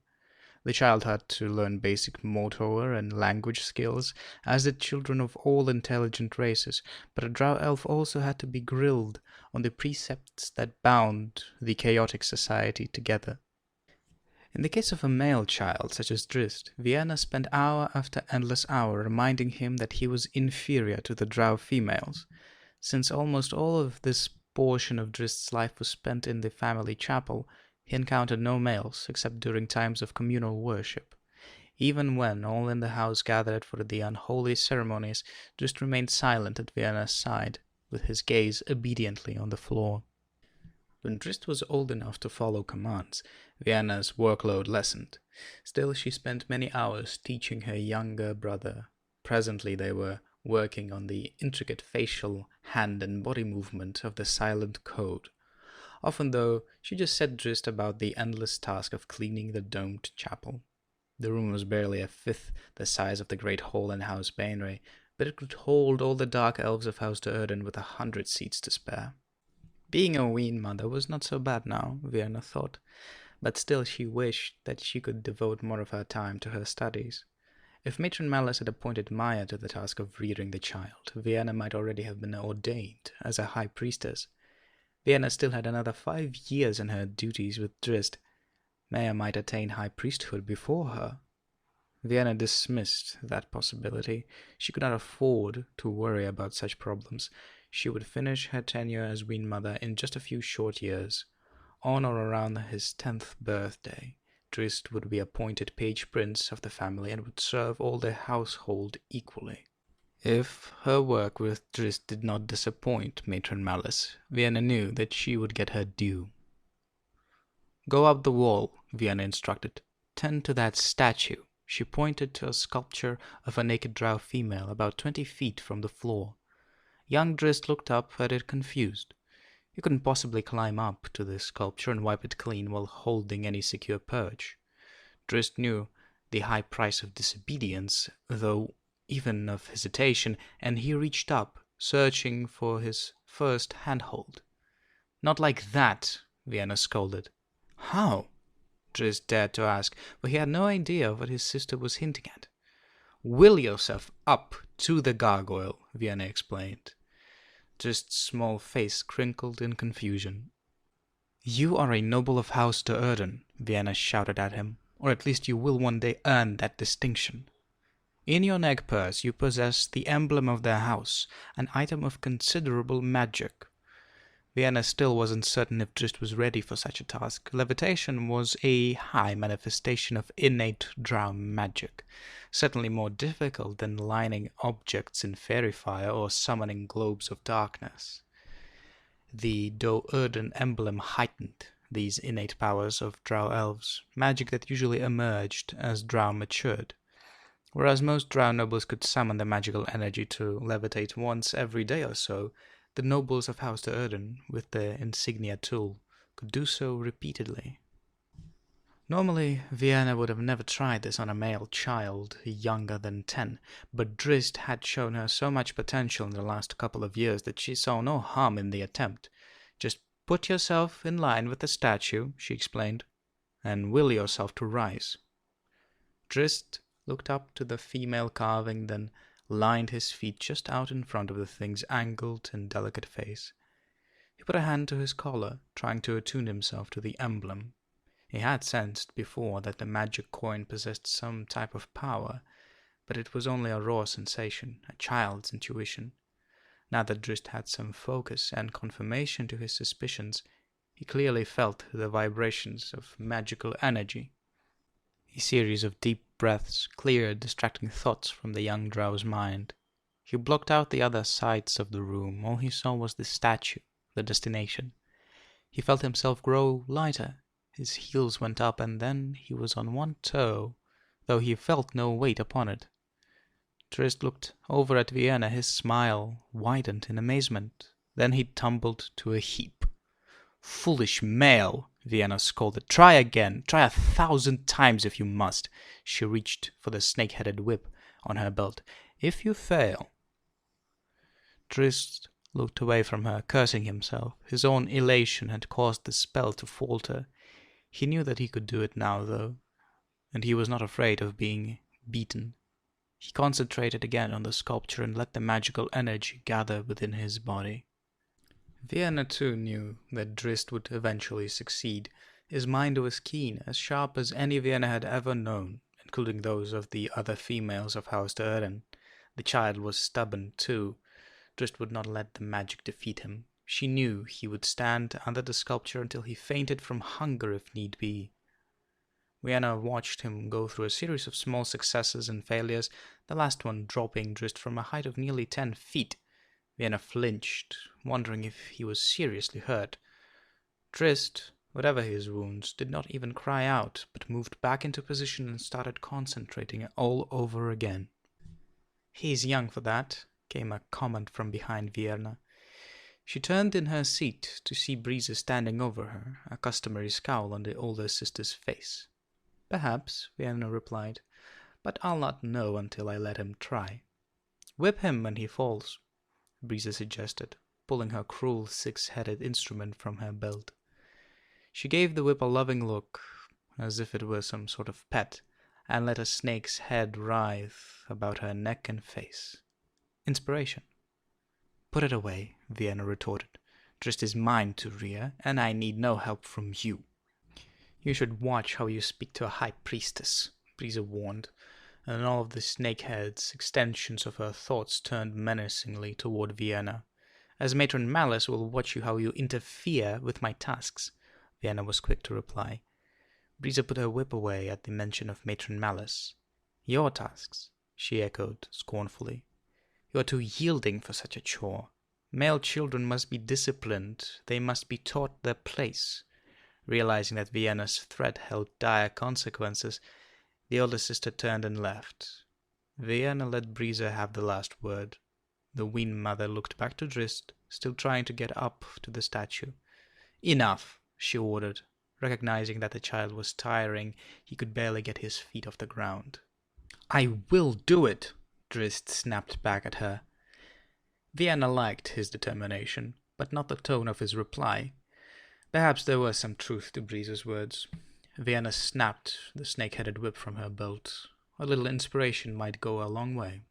Vienna sat in the chapel the next day, watching Drizzt hard at work polishing the statue of the naked female. He had levitated a full 20 feet in his first attempt this day.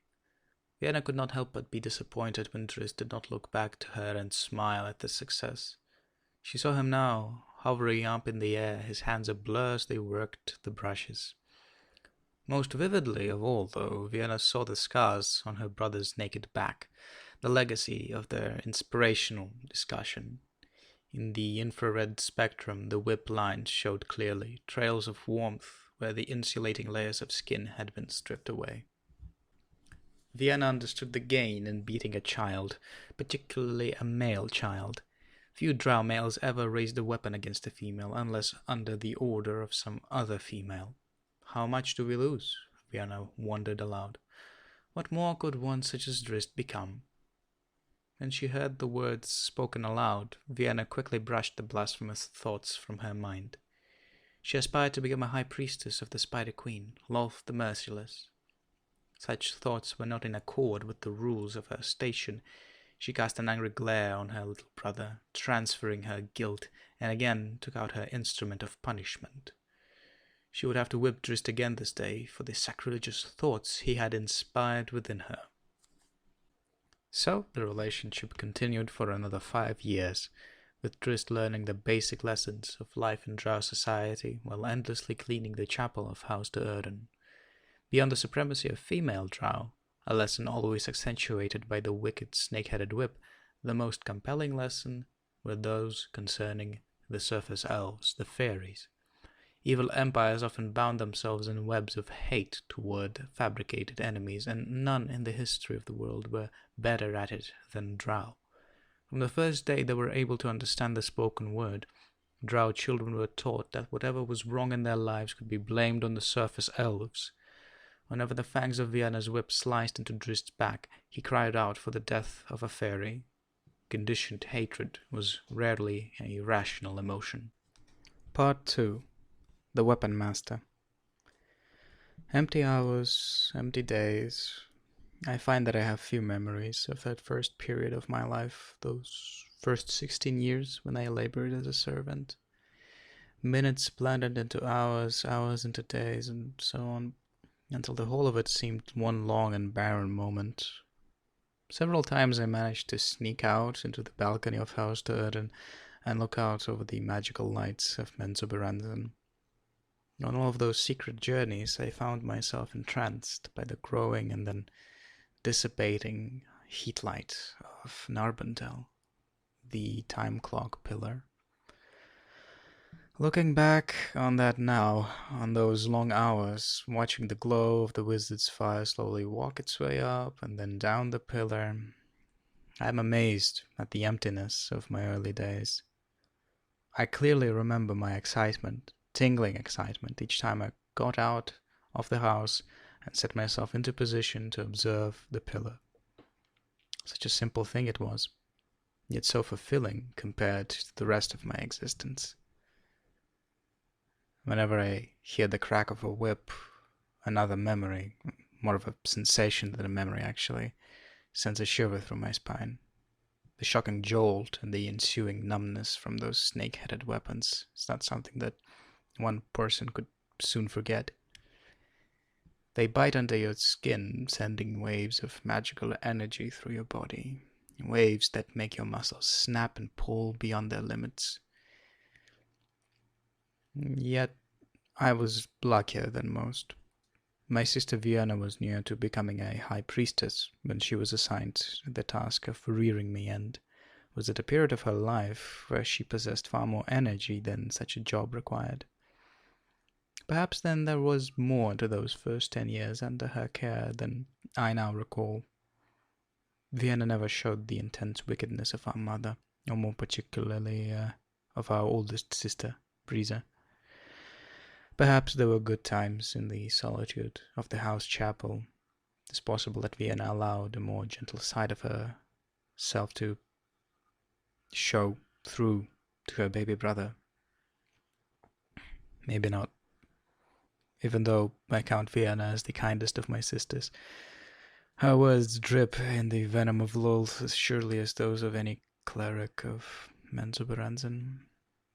Seems unlikely that she would risk her aspirations towards high priesthood for the sake of a mere child, a mere male child. Whether there was indeed joys in those years, obscured in the unrelenting assault of Menzoberranzan's wickedness, or whether that earliest period of my life was even more painful than the years that followed, so painful that my mind hides the memories, I cannot be certain. For all my efforts, I cannot remember them. I have more insight into the next 6 years, but the most prominent recollection of the days I spent serving the Count of Matron Malice, aside from the secret trips outside the house, is the image of my feet. A page prince is never allowed to raise his gaze. Trist de Urden. Chapter 6. 2 Hands. Trist promptly answered the call to his matron mother's side, not needing the whip Brisa used to hurry him along. How often he had felt the sting of that dreaded weapon. Trist held no thoughts of revenge against his vicious oldest sister. With all of the conditioning he had received, he feared the consequences of striking her, or any female, far too much to entertain such notions. "Do you know what this day marks?" Malice asked him as he arrived at the side of her great throne in the chapel's darkened anteroom. "No, matron mother," Trist answered, unconsciously keeping his gaze on his toes. A resigned sigh rose in his throat as he noticed the unending view of his own feet. There had to be more to life than blank stone and 10 wiggling toes, he thought. He slipped one foot out of his low boot and began doodling on the stone floor. Body heat left discernible tracings in the infrared spectrum, and Trist was quick and agile enough to complete simple drawings before the initial lines had cooled. 16 years, Matron Malice said to him. "You have breathed the air of Menzoberranzan for 16 years. An important period of your life has passed." Trist did not react, did not see any importance or significance of the declaration. His life was an unending and unchanging routine. One day, 16 years, what difference did it make? If his mother considered important the thing that had been put through since his earliest recollections, Trist shuddered to think of what the next decades might hold. He had nearly completed his picture of a round-shouldered drow, Brisa, being bitten on the behind by an enormous viper. "Look at me," Matron Malice commanded. Trist felt at a loss. His natural tendency once had been to look upon a person with whom he was talking, but Brisa had wasted no time in beating that instinct out of him. The place of a page prince was servitude, and the only eyes of page princes were worthy of meeting were those of the creatures that scurried across the stone floor, except the eyes of a spider, of course. Trist had to avert his gaze whenever one of the 8-legged things crawled into his vision. Spiders were too good for the likes of a page prince. "Look at me," Malice said again, her tone hinting at volatile impatience. Trist had witnessed the explosions before, a wrath so incredibly vile that it swept aside anything and everything in its path, Even Breezer, so pompous and cruel, ran for hiding when the matron mother grew angry. Drizzt forced his gaze up tentatively, scanning his mother's black robes, using the familiar spider pattern along the garment's back and sides to judge the angle of his gaze. He fully expected, as every inch passed, a smack on his head or a lashing on his back. Breezer was behind him, always with her snake-headed whip near her anxious hand. And he saw her, the mighty matron Malice de Erden, her heat-sensing eyes flashing red and her face cool, not flushed with angry heat. Drizzt kept tense, still expecting a punishing blow. "Your tenure as page prince is ended," Malice explained. "You're a second boy of House de Erden now, and accorded all the—" Drizzt's gaze unconsciously slipped back to the floor. "Look at me!" his mother screamed in sudden rage. Terrified, Drizzt snapped his gaze back to her face, which now was glowing a hot red. On the edge of his vision he saw the wavering heat of Malice's swinging hand, though he was not foolish enough to try to dodge the blow. He was on the floor then, the side of his face bruised. Even in the fall, though, Drizzt was alert and wise enough to keep his gaze locked onto that of Matron Malice.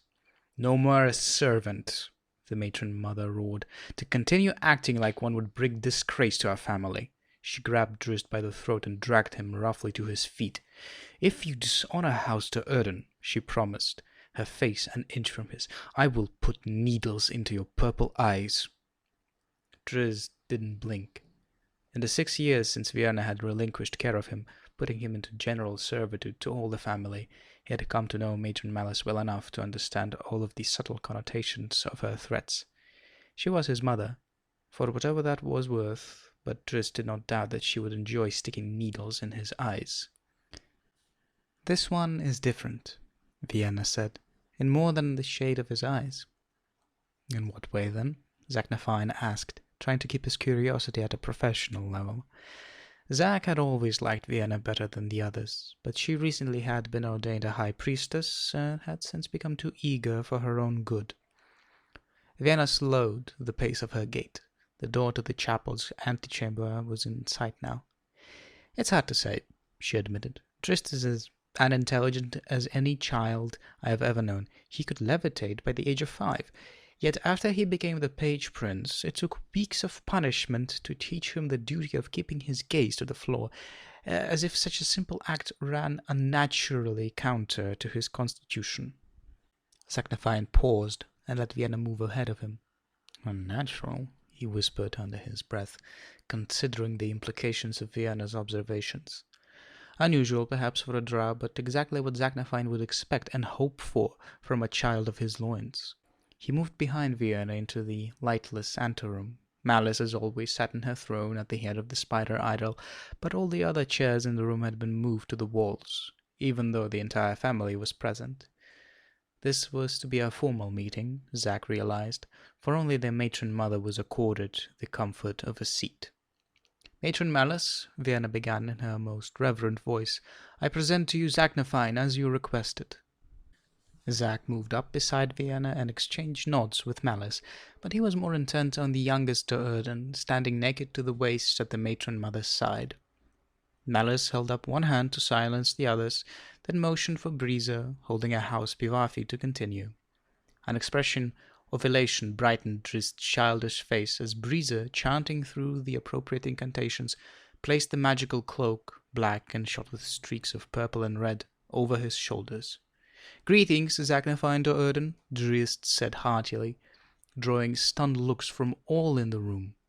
Matron Malice had not granted him privilege to speak. He hadn't even asked her permission. "I am Drizzt, second boy of House de Erden, no more the page prince. I can look at you now. I mean at your eyes and not your boots. Mother told me so." Drizzt's smile disappeared when he looked up at the burning scowl of Matron Malice. Vienna stood as if turned to stone, her jaw hanging open and her eyes wide in disbelief. Zack, too, was amazed, but in a different manner. He brought a hand up to pinch his lips together to prevent them from spreading into a smile that would have inevitably erupted into belly-shaking laughter. Zack couldn't remember the last time he had seen the matron mother's face so very bright. Brisa, in her customary position behind Malice, fumbled with her whip, too confounded by her young brother's actions to even know what in the nine hells she should do. That was a first, Zack knew, for Malice's eldest daughter rarely hesitated when punishment was in order. At the matron's side, but now prudently a step farther away, Drizzt quieted and stood perfectly still, biting down on his bottom lip. Zack could see, though, that the smile remained in the young drow's eyes. Drizzt's informality and disrespect of station had been more than an unconscious slip of the tongue, and more than the innocence of inexperience. The weapon master took a long step forward to deflect the matron mother's attention from Drizzt. "Second boy?" he asked, sounding impressed, both for the sake of Drizzt's swelling pride and to placate and distract Malice. "Then it is time for you to train." Malice let her anger slip away. A rare event. "Only the basics at your hand, Zachnafine. If Drizzt is to replace Nalfine, his place at the academy will be in Sorcerer. Thus the bulk of his preparation will fall upon Risen and his knowledge, limited though it may be, of the magical arts." "Are you so certain that wizardry is his lot, matron?" Zack was quick to ask. "He appears intelligent," Malice replied. She shot an angry glare at Drizzt. "At least some of the time. Vienna reported great progress with his command of the innate powers. Our house needs a new wizard." Malice snarled reflexively, reminded of Matron Bainry's pride in her wizard son, the archmage of the city. It had been 16 years since Malice's meeting with the first matron mother of Menzoberranzan, but she'd never forgotten even the tiniest detail of that encounter. "Sorcerer seems the natural course." Zack took a flat coin from his neck purse, flipped it into a spin, and snatched it out of the air. "Might we see?" "As you will," Malice agreed, not surprised at Zack's desire to prove her wrong. Zack placed little value in wizardry, preferring the hilt of the blade to the crystal rod component of a lightning bolt. Zack moved to stand before Drizzt and handed him the coin. "Flip it." Drizzt shrugged, wondering what this vague conversation between his mother and the weapon master was all about. Until now he had heard nothing of any future profession being planned for him, nor of this place called Sorcerer. With a consenting shrug of his shoulders, he slid the coin into his curled index finger and snapped it into the air with his thumb, easily catching it. He then held it back out to Zack and gave the weapon master a confused look, as if to ask what was so important about such an easy task. Instead of taking the coin, the weapon master pulled another from his neck purse. "Try both hands," he said to Drizzt, handing it to him. Drizzt shrugged again, and in one easy motion put the coins up and caught them. Zack turned an eye on Matron Malice. Any drow could have performed that feat, but the ease with which this one executed the catch was a pleasure to observe. Keeping a sly eye on the matron, Zack produced 2 more coins. "Stack 2 on each hand, and send all 4 up together," he instructed Drizzt. 4 coins went up, 4 coins were caught. The only parts of Drizzt's body that had even flinched were his arms. "2 hands," Zack said to Malice. "This one's a fighter. Belongs in Melemachthea." "I've seen wizards perform such feats," Malice retorted, not pleased by the look of satisfaction on the troublesome weapon master's face. Zack once had been Malice's proclaimed husband, and quite often since that distant time she took him as her lover. His skills and agility were not confined to the use of weapons, but along with the pleasures that Zachnafine gave to Malice, sensual skills that had prompted Malice to spare Zack's life on more than a dozen occasions, came a multitude of headaches. He was the finest weapon master in Menzoberranzan, another fact that Malice could not ignore, but his disdain, even contempt, for the Spider Queen had often landed House de Erden into trouble. Zack handed 2 more coins to Drizzt, now enjoying the game. Drizzt put them into motion. 6 went up, 6 came down, the correct 3 landing in each hand. 2 hands, Zack said more emphatically. Matron Malice motioned for him to continue, unable to deny the grace of her youngest son's display. "Could you do it again?" Zack asked Drizzt. With each hand working independently, Drizzt soon had the coins stacked atop his index fingers, ready to flip. Zack stopped him there and pulled out 4 more coins, building each of the piles 5 high. Zack paused a moment to study the concentration of the young drow, and also to keep his hands over the coins and ensure that they were brightened enough by the warmth of his body heat for Driss to properly see them in their flight. "Catch them all, second boy," he said in all seriousness. "Catch them all, or you will land in sorcerer at the School of Magic. That is not where you belong." Driss still had only a vague idea of what Zack was talking about, but he could tell from the weapon master's intensity that it must be important. He took a deep breath to steady himself, then snapped the coins up. He sorted the glow quickly, discerning each individual item. The first two fell easily into his hands, but Driss saw that the scattering pattern of the rest would not drop them so readily in line. Driss exploded into action, spinning a complete circle, his hands an indecipherable blur of motion. Then he straightened suddenly and stood before Zack. His hands were in fists at his sides, and a grim look lay on his face. Zack and Matron Malice exchanged glances, neither quite sure of what had happened. Driss held his fists out to Zack and slowly opened them, a confident smile widening across his childish face, 5 coins in each hand. Zack blew a silent whistle. It had taken him, the weapon master of the house, a dozen tries to complete that maneuver with 10 coins. He walked over to Matron Malice. "2 hands," he said a third time. "He's a fighter, and I'm out of coins." "How many could he do?" Malice breathed, obviously impressed in spite of herself. "How many could we stack?" Zack Devine shot back with a triumphant smile. Matron Malice chuckled out loud and shook her head. She wanted Driss to replace Nalfine as the house wizard, but her stubborn weapon master had, as always, deflected her course. "Very well, Zack Devine," she said, admitting her defeat. "The second boy is a fighter." Zack nodded and started back to Driss. "Perhaps one day soon to be the weapon master of House de Erden," Matron Malice added to Zack's back. Her sarcasm stopped Zack short, and he eyed her over his shoulder. "With this one," Matron Malice continued wryly, wrenching back the upper hand with her usual lack of shame, "could we expect anything else?" Risen, the present patron of the family, shifted uncomfortably. He knew, and so did everyone, even the slaves of House Durden, that Driss was not his child. "3 rooms?" Driss asked when he and Zack entered the large training hall at the southernmost end of the Durden complex. Balls of multicolored magical light had been spaced along the length of the high-ceilinged stone room, basking the entirety in a comfortably dim glow. The hall had only 3 doors. One to the east, which led to an outer chamber that opened onto the balcony of the house, one directly across from Driss on the south wall, leading into the last room in the house, and the one from the main hallway that they had just passed through. Driss knew from the many locks Zack was now fastening behind them that he wouldn't often be going back that way. "1 room," Zack corrected. "But 2 more doors," Driss reasoned, looking out across the room. "With no locks." "Ah," Zack corrected. "The locks are made of common sense." Driss was beginning to get the picture. "That door," Zack continued, pointing to the south, "opens into my private chambers. You do not ever want me to find you there. The other one leads to the tactics room reserved for times of war, when, if you ever prove yourself to my satisfaction, I might invite you to join me there. That day is years away, so consider this single, magnificent hall," he swept his arms out in a wide arc, "your home." Driss looked around, not overly thrilled. He had dared to hope that he had left this kind of treatment behind him with his Page Prince days.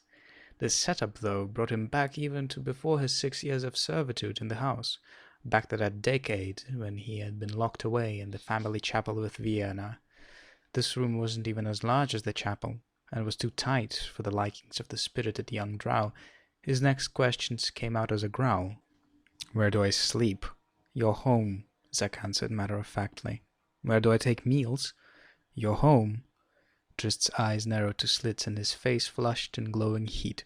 "Where do I—" he began stubbornly, determined to foil the weapon master's logic. "Your home," Zack replied in the same measured and weighted timbre before Driss could finish the thought. Driss planted his feet firmly and crossed his arms over his chest. "Sounds messy." "It had better not be," Zack growled back. "Then what is the purpose?" Drist began. "You pull me away from my mother." "You will address her as Matron Malice," Zack warned. "You will always address her as Matron Malice." "From my mother—" Zack's next interruption came not with words but with the swing of a curled fist. Drist awoke about 20 minutes later. "First lesson," Zack explained, casually leaning against the wall a few feet away. "For your own good, you will always address her as Matron Malice." Drist rolled up to his side and tried to prop himself up on his elbow, but found his head reeling as soon as it left the black, rugged floor. Zack grabbed him and hoisted him up. "Not as easy as catching coins," the weapon master remarked. "What?" "Parrying a blow." "What blow?" "Just agree, you stubborn child." "Second, boy," Drist corrected, his voice again a growl and his arms defiantly back over his chest. Zack's fist curled at his side, a not too subtle point that Drist did not miss. "Do you need another nap?" the weapon master asked calmly. "Second boys can be children," Drist wisely conceded. Zack shook his head in disbelief. This was going to be interesting. "You may find your time here enjoyable," he said, leading Drist over to a long, thick and colorfully, though most of the colors were somber, decorated curtain, "but only if you can learn some control over that wagging tongue of yours." A sharp tug sent the curtain floating down, revealing the most magnificent weapons rack the young drow, and many older drow as well, had ever seen. Polearms of many sorts, swords, axes, hammers, and every other kind of weapon Drist could imagine, and a whole bunch he'd never imagined, sat in an elaborate array. "Examine them," Zack told him. "Take your time and your pleasure. Learn which ones sit best in your hands. Follow most obediently the commands of your will. By the time you have finished, you will know every one of them as a trusted companion." Wide-eyed, Drist wandered along the rack, viewing the whole place and the potential of the whole experience in a completely different light. For his entire young life, 16 years, his greatest enemy had been boredom. Now, it appeared, Drist had found weapons to fight that enemy. Zack headed for the door to his private chamber, thinking it better than Drist to be alone in those first awkward moments of handling new weapons. The weapon master stopped, though, when he reached his door and looked back to the young Do'Urden. Drist swung a long and heavy halberd, a polearm more than twice his height, in a slow arc. For all of Drist's attempts to keep the weapon under control, its momentum spun his tiny frame right to the ground. Zack heard himself chuckle, but his laughter only reminded of the grim reality of his duty. He would train Drist as he trained 1,000 young drow elves before him to be a warrior, preparing him for the trials of the academy and life in dangerous Menzoberranzan. He would train Drist to be a killer. How against this one's nature that mantle seemed, thought Zack. Smiles came too easily to Drist. The thought of him running a sword through the heart of another living being revolted Zacknafine. That was the way of the drow, though. A way that Zack had been unable to resist for all of his 4 centuries of life. Pulling his stare from the spectacle of Drist at play, Zack moved into his chamber and shut the door. "Are they all like that?" he asked into his nearly empty room. "Do all drow children possess such innocence, such simple, untainted smiles that cannot survive the ugliness of our world?" Zack started for the small desk to the side of the room, meaning to lift the darkening shade of the continually glowing ceramic globe that served as the chamber's light source. He changed his mind, as the image of Drist's delight with the weapons refused to diminish, and he headed instead for the large bed across from the door. "Or are you unique, Drist Do'Urden?" he continued as he fell into the cushioned bed. "And if you are so different, what then is the cause? The blood, my blood, that courses through your veins, or the years you spent with your wean mother?" Zack threw an arm across his eyes and considered the many questions. Drist was different from the norm, he decided at length, but he didn't know whether he should thank Vienna or himself. After a while, sleep took him, but it brought the weapon master little comfort. A familiar dream visited him, a vivid memory that would never fade. Zacknafine heard again the screams of the children of House de Vere as the Do'Urden soldiers he himself had trained, slashed at them. "This one's different," Zack cried, leaping up from his bed. He wiped the cold sweat from his face. This one is different. He had to believe that. Chapter 7. Dark Secrets. "You truly mean to try?" Massage asked, his voice condescending and filled with disbelief. Alton turned his hideous glare on the student. "Direct your anger elsewhere, faceless one," Massage said, averting his gaze from his mentor's scarred visage. "I am not the cause of your frustration. The question was valid." "For more than a decade you have been a student of the magical arts," Alton replied. "Still you fear to explore the netherworld at the side of a master of sorcery." "I would have no fear beside a true master," Massage dared to whisper. Although Alton ignored the comment, as he had with so many others he had accepted from the apprenticing hunted over the last 16 years, Massage was Alton's only tie to the outside world, and while Massage had a powerful family, Alton had only Massage. They moved through the door into the uppermost chamber of Alton's four-room complex. A single candle burned there, its light diminished by an abundance of dark-colored tapestries and the black hue of the room's stone and rugs. Alton slid into his stool at the back of the small, circular table and placed a heavy book down before him. "It's a spell better left for clerics," Massage protested, sitting down across from the faceless master. "Wizards command the lower planes. The dead are for the clerics alone." Alton looked around curiously, then turned a frown up at Massage, the master's grotesque features enhanced by the dancing candlelight. "It seems that I have no clerics at my call," the faceless one explained sarcastically. "Would you rather I try for another denizen of the 9 hells?" Massage rocked back in his chair and shook his head helplessly and emphatically.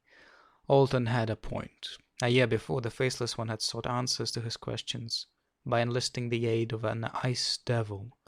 The volatile thing froze the room until it was shining black in the infrared spectrum and smashed a matron mother's treasure hoard worth of alchemical equipment. If Massage hadn't summoned his magical cat to distract the ice devil, neither he nor Alton would have gotten out of the room alive. "Very well then," Massage said unconvincingly, crossing his arms in front of him on the table. "Conjure your spirit and find your answers." Alton did not miss the involuntarily shudder belied by the ripple in Massage's robes. He glared at the student for a moment, then went back to his preparations.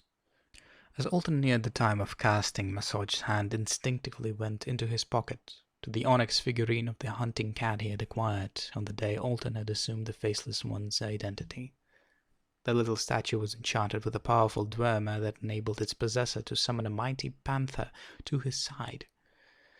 Massage had used the cat sparingly, not yet fully understanding the dwemer's limitations and potential dangers. Only times of need, Massage reminded himself quietly when he felt the item in his hand. Why was it that those times kept occurring when he was with Alton? The apprentice wondered. Despite his bravado, this time Alton privately shared Massage's trepidation. Spirits of the dead were not as destructive as denizens of the lower planes, but they could be equally cruel and subtler in their torments. Alton needed his answer, though.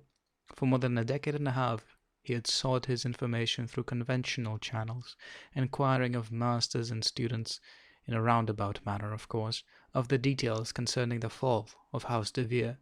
Many knew the rumor of that eventful night. Some even detailed the battle methods used by the victorious house. None, though, would name that perpetrating house. In Menzoberranzan one did not utter anything resembling an accusation, even if the belief was commonly shared, without enough undeniable proof to spur the ruling council into a unified action against the accused. If a house botched a raid and was discovered, the wrath of all Menzoberranzan would descend upon it until the family name had been extinguished. But in the case of a successfully executed attack, such as the one that felled House de Vere, an accuser was the one most likely to wind up at the wrong end of a snake-headed whip. Public embarrassment, perhaps more than any guidelines of honor, turned the wheels of justice in the city of Drow. Alton now sought other means for the solution of his quest. First he had tried the lower planes, the Ice Devil, to disastrous effects. Now Alton had in his possession an item that could end his frustrations, a tome penned by a wizard of the surface world. In the Drow hierarchy, only the clerics of Lolth dealt with the realm of the dead, but in other societies wizards also dabbled into the spirit world. Alton had found the book in the library of Sorcerer, and had managed to translate enough of it, he believed, to make a spiritual contact. He wrung his hands together, gingerly opened the book to the marked page, and scanned the incantation one final time. "Are you ready?" he asked Massage. "No." Alton ignored the student's unending sarcasm and placed his hands flat on the table. He slowly sunk into his deepest meditative trance. Fe inad... He paused and cleared his throat at the slip. Massage, though he hadn't closely examined the spell, recognized the mistake. Fe inunad demin. Another pause. "Lolth be with us," Massage groaned under his breath. Alton's eyes popped wide, and he glared at the student. "A translation," he growled, "from the strange language of a human wizard." "Gibberish," Massage retorted. "I have in front of me the private spellbook of a wizard from the surface world," Alton said evenly, "an archmage, according to the scribbling of the Orcan thief who stole it and sold it to our agents." Composed himself again and shook his hairless head, trying to return to the depths of his trance. "A simple, stupid orc managed to steal a spellbook from an archmage," Massage whispered rhetorically, letting the absurdity of the statement speak for itself. "The wizard was dead," Alton roared. "The book is authentic." "Who translated it?" Massage replied calmly. Alton refused to listen to any more arguments. Ignoring the smug look on Massage's face, he began again. "Fe inuna demil desudekef." Massage faded out and tried to rehearse a lesson from one of his classes, hoping that his sobs of laughter wouldn't disturb Alton. He didn't believe for a moment that Alton's attempt would prove successful, but he didn't want to screw up the fool's line of babbling again and have to suffer through the ridiculous incantation all the way from the beginning still another time.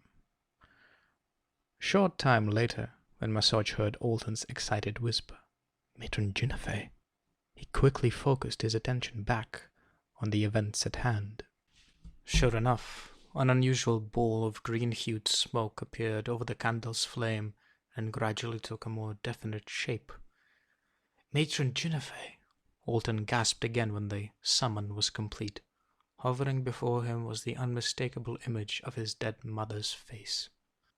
The spirit scanned the room, confused. "Who are you?" it asked at length. "I'm Alton de Vere, your son." "Son?" the spirit asked. "Your child?" "I remember no child so very ugly." "A disguise," Alton replied quickly, looking back at Massage and expecting a snicker. If Massage had chided and doubted Alton before, he now showed only sincere respect. Smiling, Alton continued, "Just a disguise, that I might move about in the city and exact revenge upon our enemies." "What city?" "Menzoberranzan, of course." Still the spirit seemed not to understand. "You are Ginnifer," Alton pressed. "Matron Ginnifer de Vere?" The spirit's features contorted into a twisted scowl as it considered the question. "I was, I think." "Matron Mother of House de Vere, 4th House of Menzoberranzan," Alton prompted, growing more excited. "High Priestess of Lolth."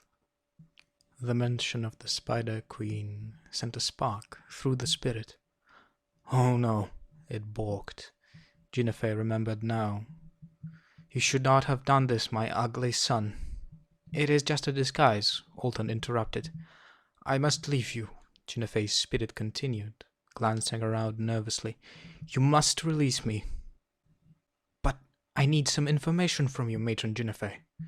"Do not call me that," the spirit shrieked. "You don't understand. I'm not in Lolth's favor." "Trouble," whispered Massage offhandedly, hardly surprised. "Just one answer," Alton demanded, refusing to let another opportunity to learn his enemy's identity slip past him. "Quickly!" the spirit shrieked. "Name the house that destroyed De Vere." "The house?" Jinifei pondered. "Yes, I remember that evil night. It was house—" The ball of smoke puffed and bent out of shape, twisting Jinifei's image and sending her next words out as an indecipherable blurb. Alton leaped to his feet. "No!" he screamed. "You must tell me.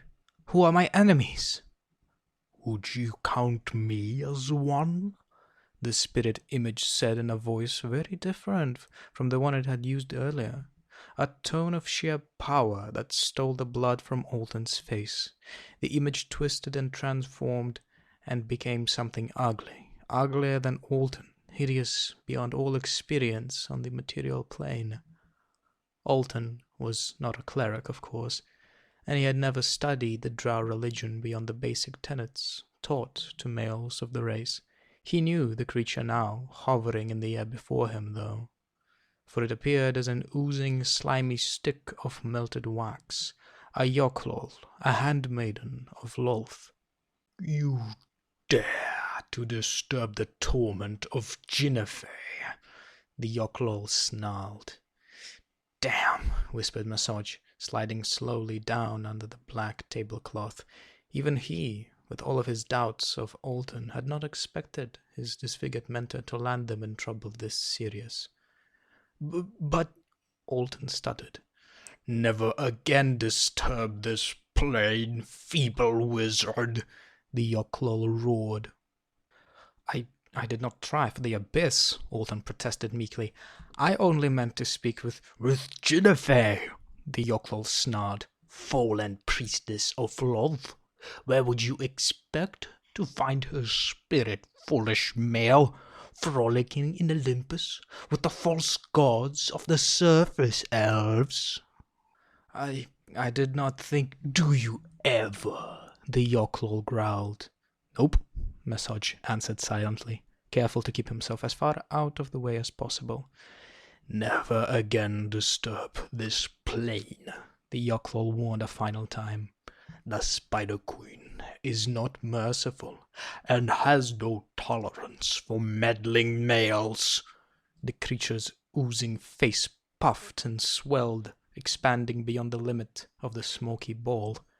Alton heard gurgling, gagging noises, and he stumbled back over his stool, putting his back flat against the wall and bringing his arm defensively in front of his face. The Yoklol's mouth opened impossibly wide and spewed forth a hail of small objects. They ricocheted off Alton and tapped against the wall all around him. "Stones," the faceless wizard wondered in confusion. One of the objects then answered his unspoken question.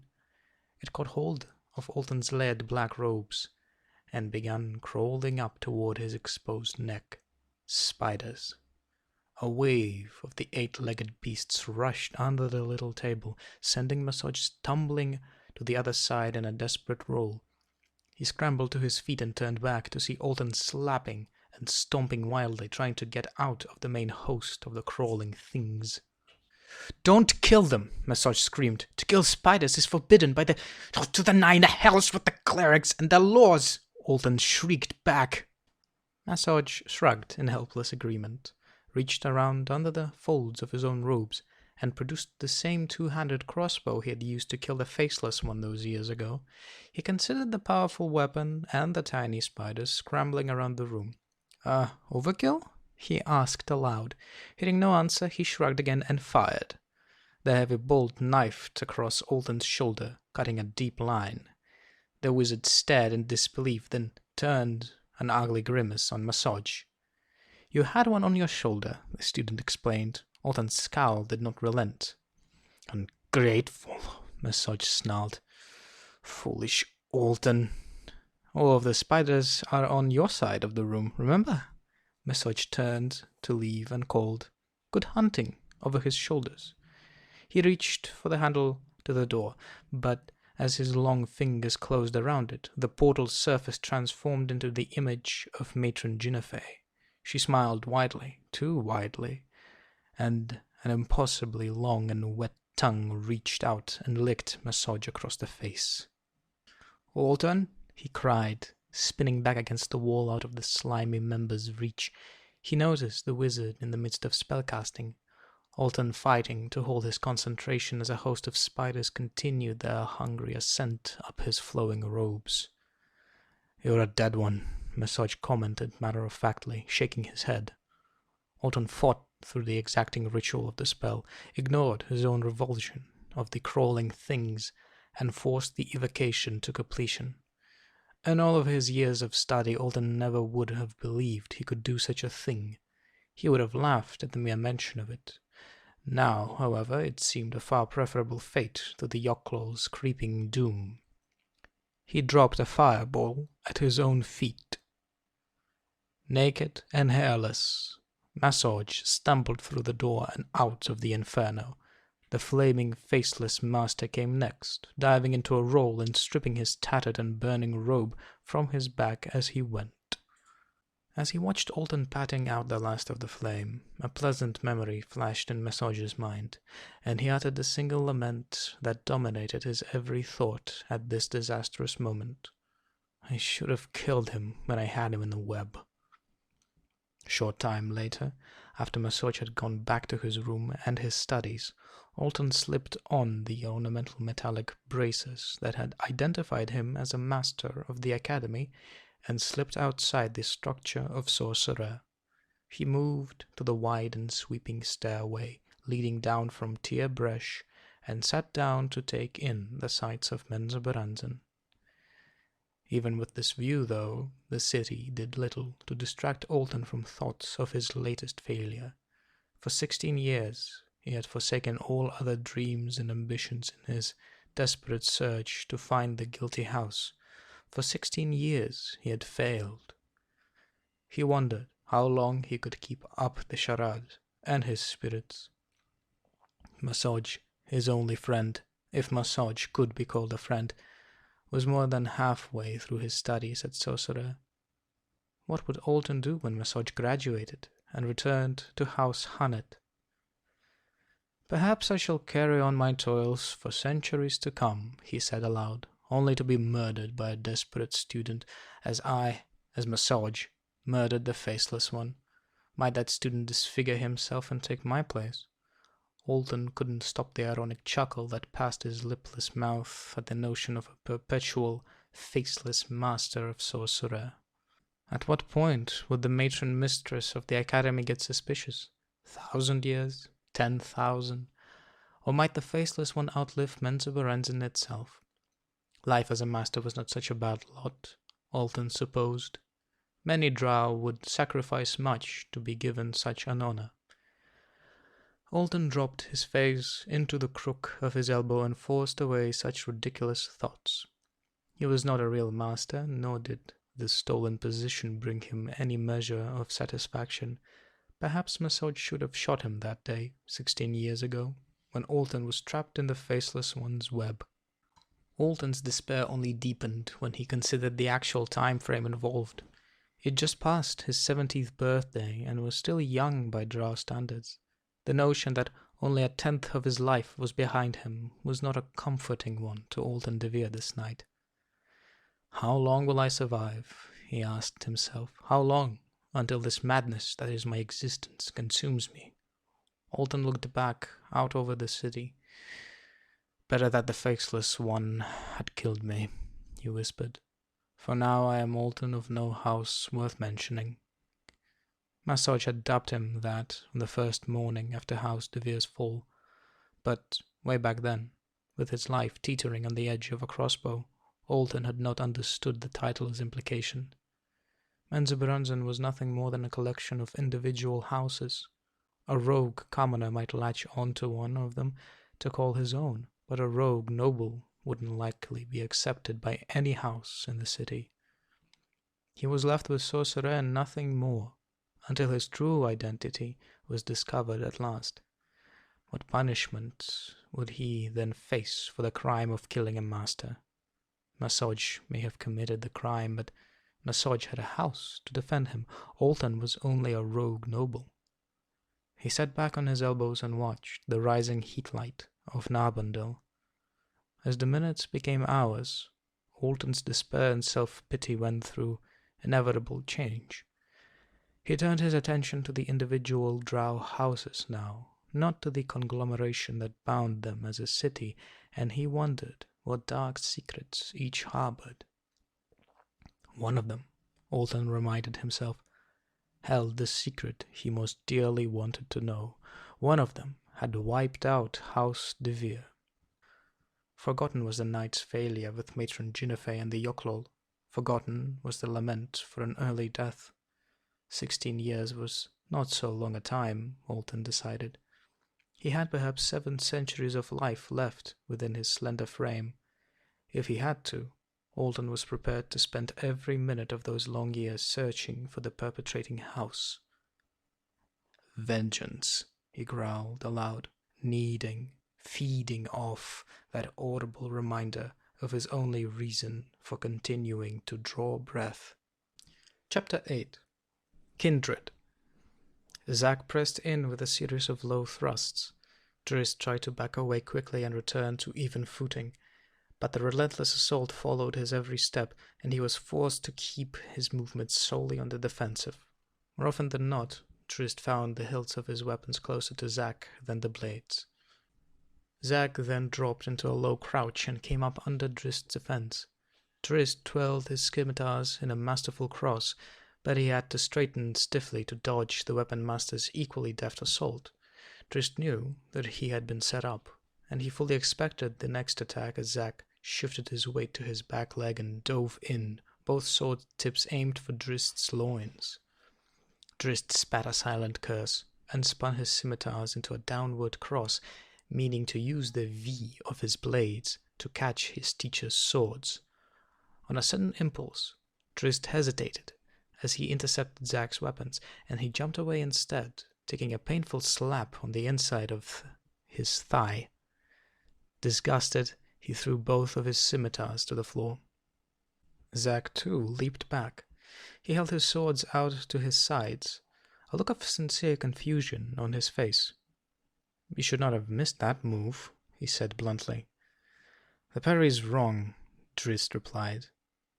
Awaiting further explanation, Zack lowered one sword tip to the floor and leaned on the weapon. In past years, Zack had wounded, even killed students for such blatant defiance. "The cross-down defeats the attack, but to what gain?" Drizzt continued. "When the move is completed, my sword tips remain down too low for any effective attack routine, and you are able to slip back and free." "But you've defeated my attack." "Only to face another," Drizzt argued. "The best position I can hope to obtain from the cross-down is an even stance." "Yes?" Zack prompted, not understanding his student's problem with that scenario. "Remember your own lesson," Drizzt shouted. "Every move should bring an advantage. You preach to me, but I see no advantage in using the cross-down." "You recite only one part of that lesson for your own purpose," Zack scolded, now growing equally angry. "Complete the phrase or use it not at all. Every move should bring an advantage or take away a disadvantage. The cross-down defeats the double thrust low, and your opponent obviously has gained the advantage if he even attempts such a daring offensive maneuver. Returning to an even stance is far preferable at that moment." "The parry is wrong," Drizzt said stubbornly. "Pick up your blades," Zack growled at him, taking a threatening step forward. Drizzt hesitated, and Zack charged, his swords leading. Drizzt dropped to a crouch, snatched up the scimitars, and rose to meet the assault, while wondering if it was another lesson or a true attack. The weapon master pressed furiously, snapping off cut after cut and backing Drizzt around in circles. Drizzt defended well enough and began to notice an all-too-familiar pattern as Zack's attacks came consistently lower, again forcing the hilts of Drizzt's weapons up and out over the scimitar's blades. Drizzt understood that Zack meant to prove his point with actions, not words. Seeing the fury on Zack's face, though, Drizzt wasn't certain how far the weapon master would carry his point. If Zack proved correct in his observations, would he strike again to Drizzt's thigh or to his heart? Zack came up and under, and Drist stiffened and straightened. "Double thrust low," the weapon master growled, and his swords dove in.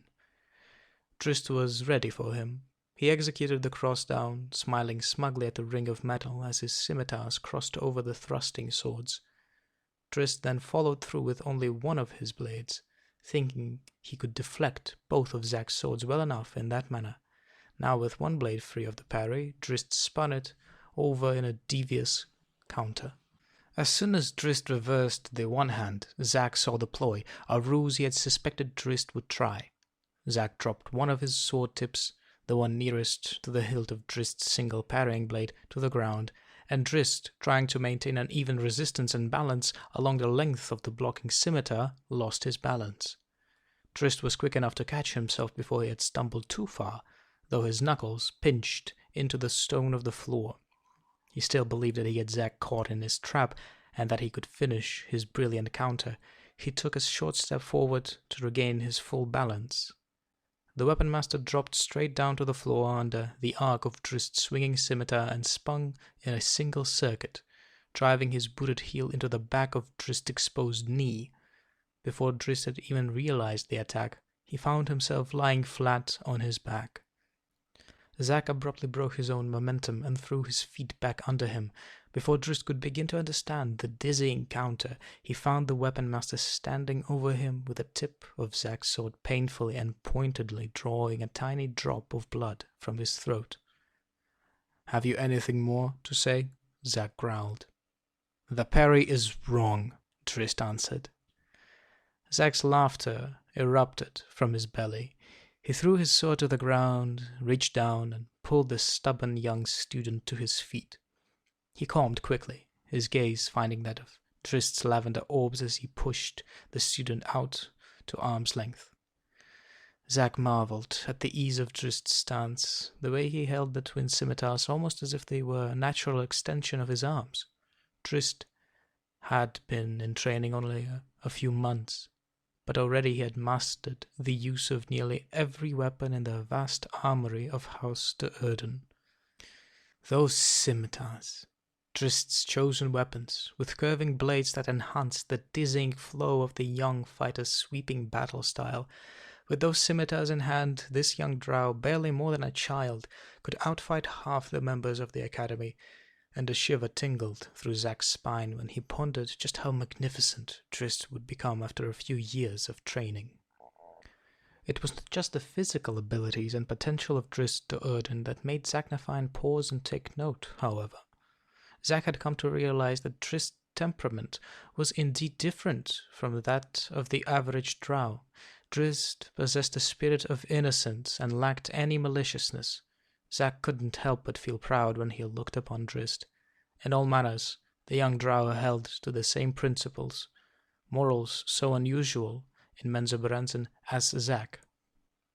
Drist had recognized the connection as well, though he had no idea of how unique his and Zack's shared perceptions were in the evil drow world. He realized that Uncle Zack was different from any of the other dark elves he had come to know, though that included only his own family and a few dozen of the house soldiers. Certainly, Zack was much different from Breezer, Drist's oldest sister, with her zealous, almost blind ambitions in the mysterious religion of Lolth. Certainly, Zack was different from Matron Malice, Drist's mother, who seemed never to say anything at all to Drist, unless it was a command for service. Zack was able to smile at situations that didn't necessarily bring pain to anyone. He was the first drow Drist had ever met who was apparently content with his station in life. Zack was the first drow Drist had ever heard laugh. "A good try," the weapon master conceded of Drist's failed counter. "In a real battle I would have been dead," Drist replied. "Surely," said Zack, "but that is why we train. Your plan was masterful, your timing perfect. Only the situation was wrong. Still, I will say it was a good try." "You expected it," said the student. Zack smiled and nodded. "That is, perhaps, because I had seen the maneuver attempted by another student." "Against you?" Drist asked, feeling a little less special now that he knew his battle insights were not so unique. "Hardly," Zack replied with a wink. I watched the counter fail from the same angle as you, to the same result. Drist's face brightened again. We think alike, he commented. We do, said Zack. But my knowledge has been increased by 4 centuries of experience, while you've not even lived through a score of years. Trust me, my eager student, the cross-down is the correct parry. Perhaps, Drist replied. Zack hid a smile. When you find a better counter, we shall try it. But until then, trust my word. I have trained more soldiers than I can count, all the army of House Durden, and 10 times that number when I served as master in Melimecthere. I taught Risen, all of your sisters, and both of your brothers. Both? Zack paused and shot a curious glance at Drist. I see, he said after a moment. They never bothered to tell you. Zack wondered if it was his place to tell Drist the truth. He doubted that Matron Malice would care either way. She probably hadn't told Drist simply because she hadn't considered the story of Nalfine's death worth telling. Yes, both, Zack decided to explain. You had 2 brothers when you were born, Dinin, whom you know, and an older one, Nalfine, a wizard of considerable power. Nalfine was killed in a battle on the very night you drew your first breath. Against dwarves or vicious gnomes? Drist squeaked, as wide-eyed as a child begging for a frightening bedtime story. Was he defending the city from evil conquerors or rogue monsters? Zack had a hard time reconciling the warped perceptions of Drist's innocent beliefs. Bury the young in lies, he lamented under his breath, but to Drist he answered no. Then against some opponent more foul, Drist pressed. Wicked elves from the surface. He died at the hands of a drow. Zack snapped in frustration, stealing the eagerness from Drist's shining eyes. Drist slumped back to consider the possibilities, and Zack could hardly bear to watch the confusion that twisted his young face. War with another city? Drist asked somberly. I did not know. Zack let it go at that. He turned and moved silently toward his private chamber. Let Malice, or one of her lackeys, destroy Drist's innocent logic. Behind him, Drist held his next line of questions in check, understanding that the conversation and the lesson was at an end. Understanding, too, that something important had just transpired. The weapon master battled Drist through long hours as the days blended into weeks and weeks into months. Time became unimportant. They fought until exhaustion overwhelmed them, and went back to the training floor again as soon as they were able. By the 3rd year, at the age of 19, Drist was able to hold out for hours against the weapon master, even taking the offensive in many of their contests. Zack enjoyed these days. For the first time in many years, he had met one with the potential to become his fighting equal. For the first time that Zack could ever remember, laughter often accompanied the clash of adamantine weapons in the training room. He watched Drist grow tall and straight, attentive, eager, and intelligent. The masters of the academy would be hard put just to hold a stalemate against Drist, even in his first year. That thought thrilled the weapon master only as long as it took him to remember the principles of the academy, the precepts of drow life, and what they would do to this wonderful student, how they would steal that smile from Drist's lavender eyes. A pointed reminder of that drow world outside the practice room visited them one day, in the person of Matron Malice. Address her with proper respect, Zack warned Drist when Maya announced the matron mother's entrance. The weapon master prudently moved out a few steps to greet the head of House Durden privately. My greetings, matron, he said with a low bow. To what do I owe the honor of your presence? Matron Malice laughed at him, seeing through his facade. So much time do you and my son spend in here, she said. I came to witness the benefits to the boy. He's a fine fighter, Zack assured her. He will have to be, Malice muttered. He goes to the academy in only a year. Zack narrowed his eyes at her doubting words and growled. The academy has never seen a finer swordsman. The matron walked away from him to stand before Drist. I doubt not your prowess with a blade, she said to Drist, though she shot a sly gaze back at Zack as she spoke the words. You have the proper blood. There are other qualities that make up a drow warrior, qualities of the heart, the attitude of a warrior. Drist didn't know how to respond to her. He had seen her only a few times in all of the last 3 years, and they had exchanged no words. Zack saw the confusion on Drist's face and feared that the boy would slip up, precisely what Matron Malice wanted. Then Malice would have an excuse to pull Drist out of Zack's tutelage, dishonoring Zack in the process, and give him over to Dinan or some other passionless killer. Zack may have been the finest instructor with the blade, but now that Drist had learned the use of weapons, Malice wanted him emotionally hardened. Zack couldn't risk it. He valued his time with young Drist too much. He pulled his swords from their jeweled scabbards and charged right by Matron Malice, yelling, "Show her, young warrior!" Drist's eyes became burning flames at the approach of his wild instructor. His scimitars came into his hands as quickly as if he had willed them to appear. It was a good thing they had. Zack came in on Drist with a fury that the young drow had never before seen, more so even than the time Zack had shown Drist the value of the cross-down parry. Sparks flew as swords rang against scimitar, and Drist found himself driven back, both of his arms already aching from the thudding force of the heavy blows. "What are you?" Drist tried to ask. "Show her," Zack growled, slamming in again and again. Drist barely dodged one cut that surely would have killed him. Still, confusion kept his moves purely defensive. Zack slapped one of Drist's scimitars, then the other out wide and used an unexpected weapon, bringing his foot straight up in front of him and slamming his heel into Drist's nose. Drist heard the crackle of cartilage and felt the warmth of his own blood running freely down his face. He dove back into a roll, trying to keep a safe distance from his crazed opponent until he could realign his senses. From his knees he saw Zack a short distance away and approaching. "Show her!" Zack growled angrily with every determined step. The purple flames of fairy fire limed Drist's skin, making him an easier target. He responded the only way he could. He dropped a globe of darkness over himself and Zack. Sensing the weapon master's next move, Drist dropped to his belly and scrambled out, keeping his head low, a wise choice. At his first realization of the darkness, Zack had quickly levitated up about 10 feet and rolled right over, sweeping his blades down to Drist's face level. When Drist came clear to the other side of the darkened globe, he looked back and saw only the lower half of Zack's legs. He didn't need to watch anything more to understand the weapon master's deadly blind attacks.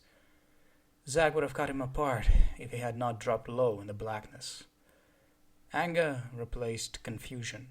When Zack dropped from his magical perch and came rushing back out the front of the globe, Drist let his rage lead him back into the fight. He spun a pirouette just before he reached Zack, his lead scimitar cutting a gracefully arcing line, and his other following in a deceptively sharp stab straight over that line. Zack dodged the thrusting point and put a backhand block on the other. Drist wasn't finished. He set his thrusting blade into a series of short, wicked pokes that kept Zack on the retreat for a dozen steps and more, back into the conjured darkness.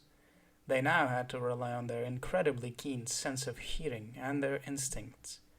Zack finally managed to regain a foothold, but Drist immediately set his own feet into action, kicking away whenever the balance of his swinging blades allowed for it.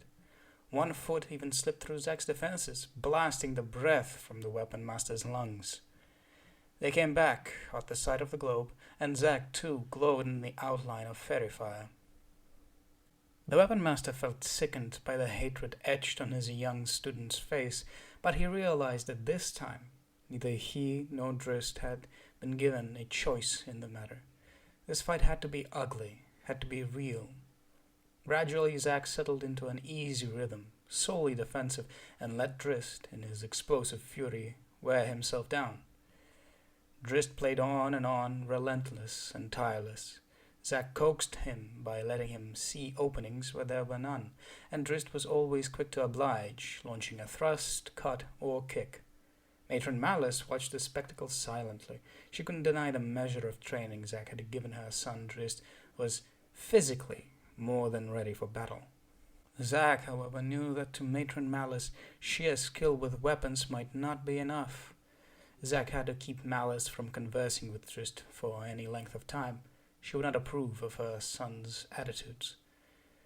Trist was tiring now, Zack could see, though he recognized the weariness in his student's arms to be partly deception.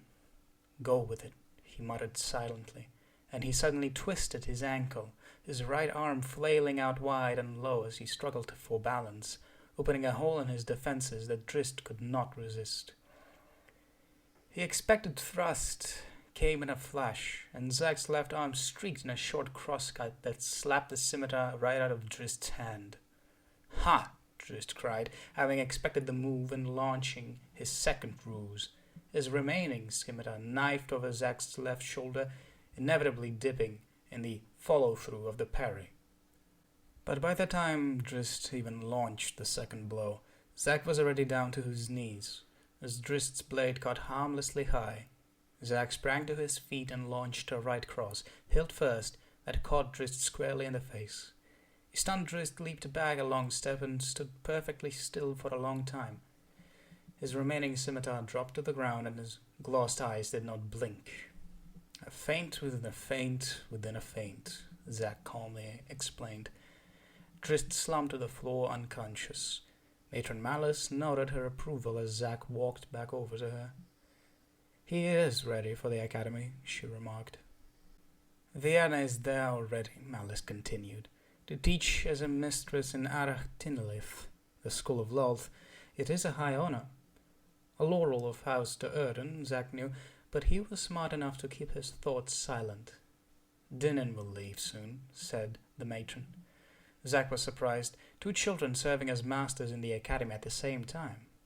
"You must have worked hard to get such accommodations," he dared to remark. Matron Malice smiled. "Fair was owed, fair was called in." "To what end?" asked Zack. "Protection for Trist?" Malice laughed aloud. "From what I've just witnessed, Trist would more likely protect the other 2. Zack bit his lip at the comment. Dinan was still twice the fighter and 10 times the heartless killer as Trist. Zack knew that Malice had other motives. 3 of the first 8 houses will be represented by no fewer than 4 children in the academy over the next 2 decades, Matron Malice admitted. Matron Baylor's own son will begin in the same class as Trist. "So you have aspirations," Zack said. "How high, then, will House Durden climb under the guidance of Matron Malice?" "Sarcasm will cost you your tongue," the matron mother warned. "We would be fools to let slip by such an opportunity to learn more of our rivals." "The first 8 houses," Zack mused. "Be cautious, Matron Malice. Don't forget to watch for rivals among the lesser houses. There once was a house named De Vere that made such a mistake." "No attack will come from behind," Malice sneered. "We are the 9th house, but boast more power than but a handful of others. None will strike at our backs. There are easier targets higher up the line." "And all to our gain," Zack put in. "That is the point of it all, is it not?" Malice asked, her evil smile wide on her face. Zack didn't need to respond. The matron knew his true feelings. That precisely was not the point. "Speak less and your jaw will heal faster," Zack said later, when he again was alone with Trist. Trist cast him a vile glance. The weapon master shook his head. "We have become great friends," he said. "So I had thought," mumbled Trist. "Then think clearly," Zack scolded. "Do you believe that Matron Malice would approve of such a bonding between her weapon master and her prized youngest son? You're a drow, Trist Odin, and of noble birth. You may have no friends." Trist straightened as if he had been slapped in the face. "None openly, at least," Zack conceded, laying a comforting hand on the youngest shoulder. "Friends equate to vulnerability, inexcusable vulnerability. Matron Malice would never accept." He paused, realizing that he was browbeating his student. "Well," he admitted in quiet conclusion, "at least we 2 know who we are." Somehow, to Trist, that just didn't seem enough.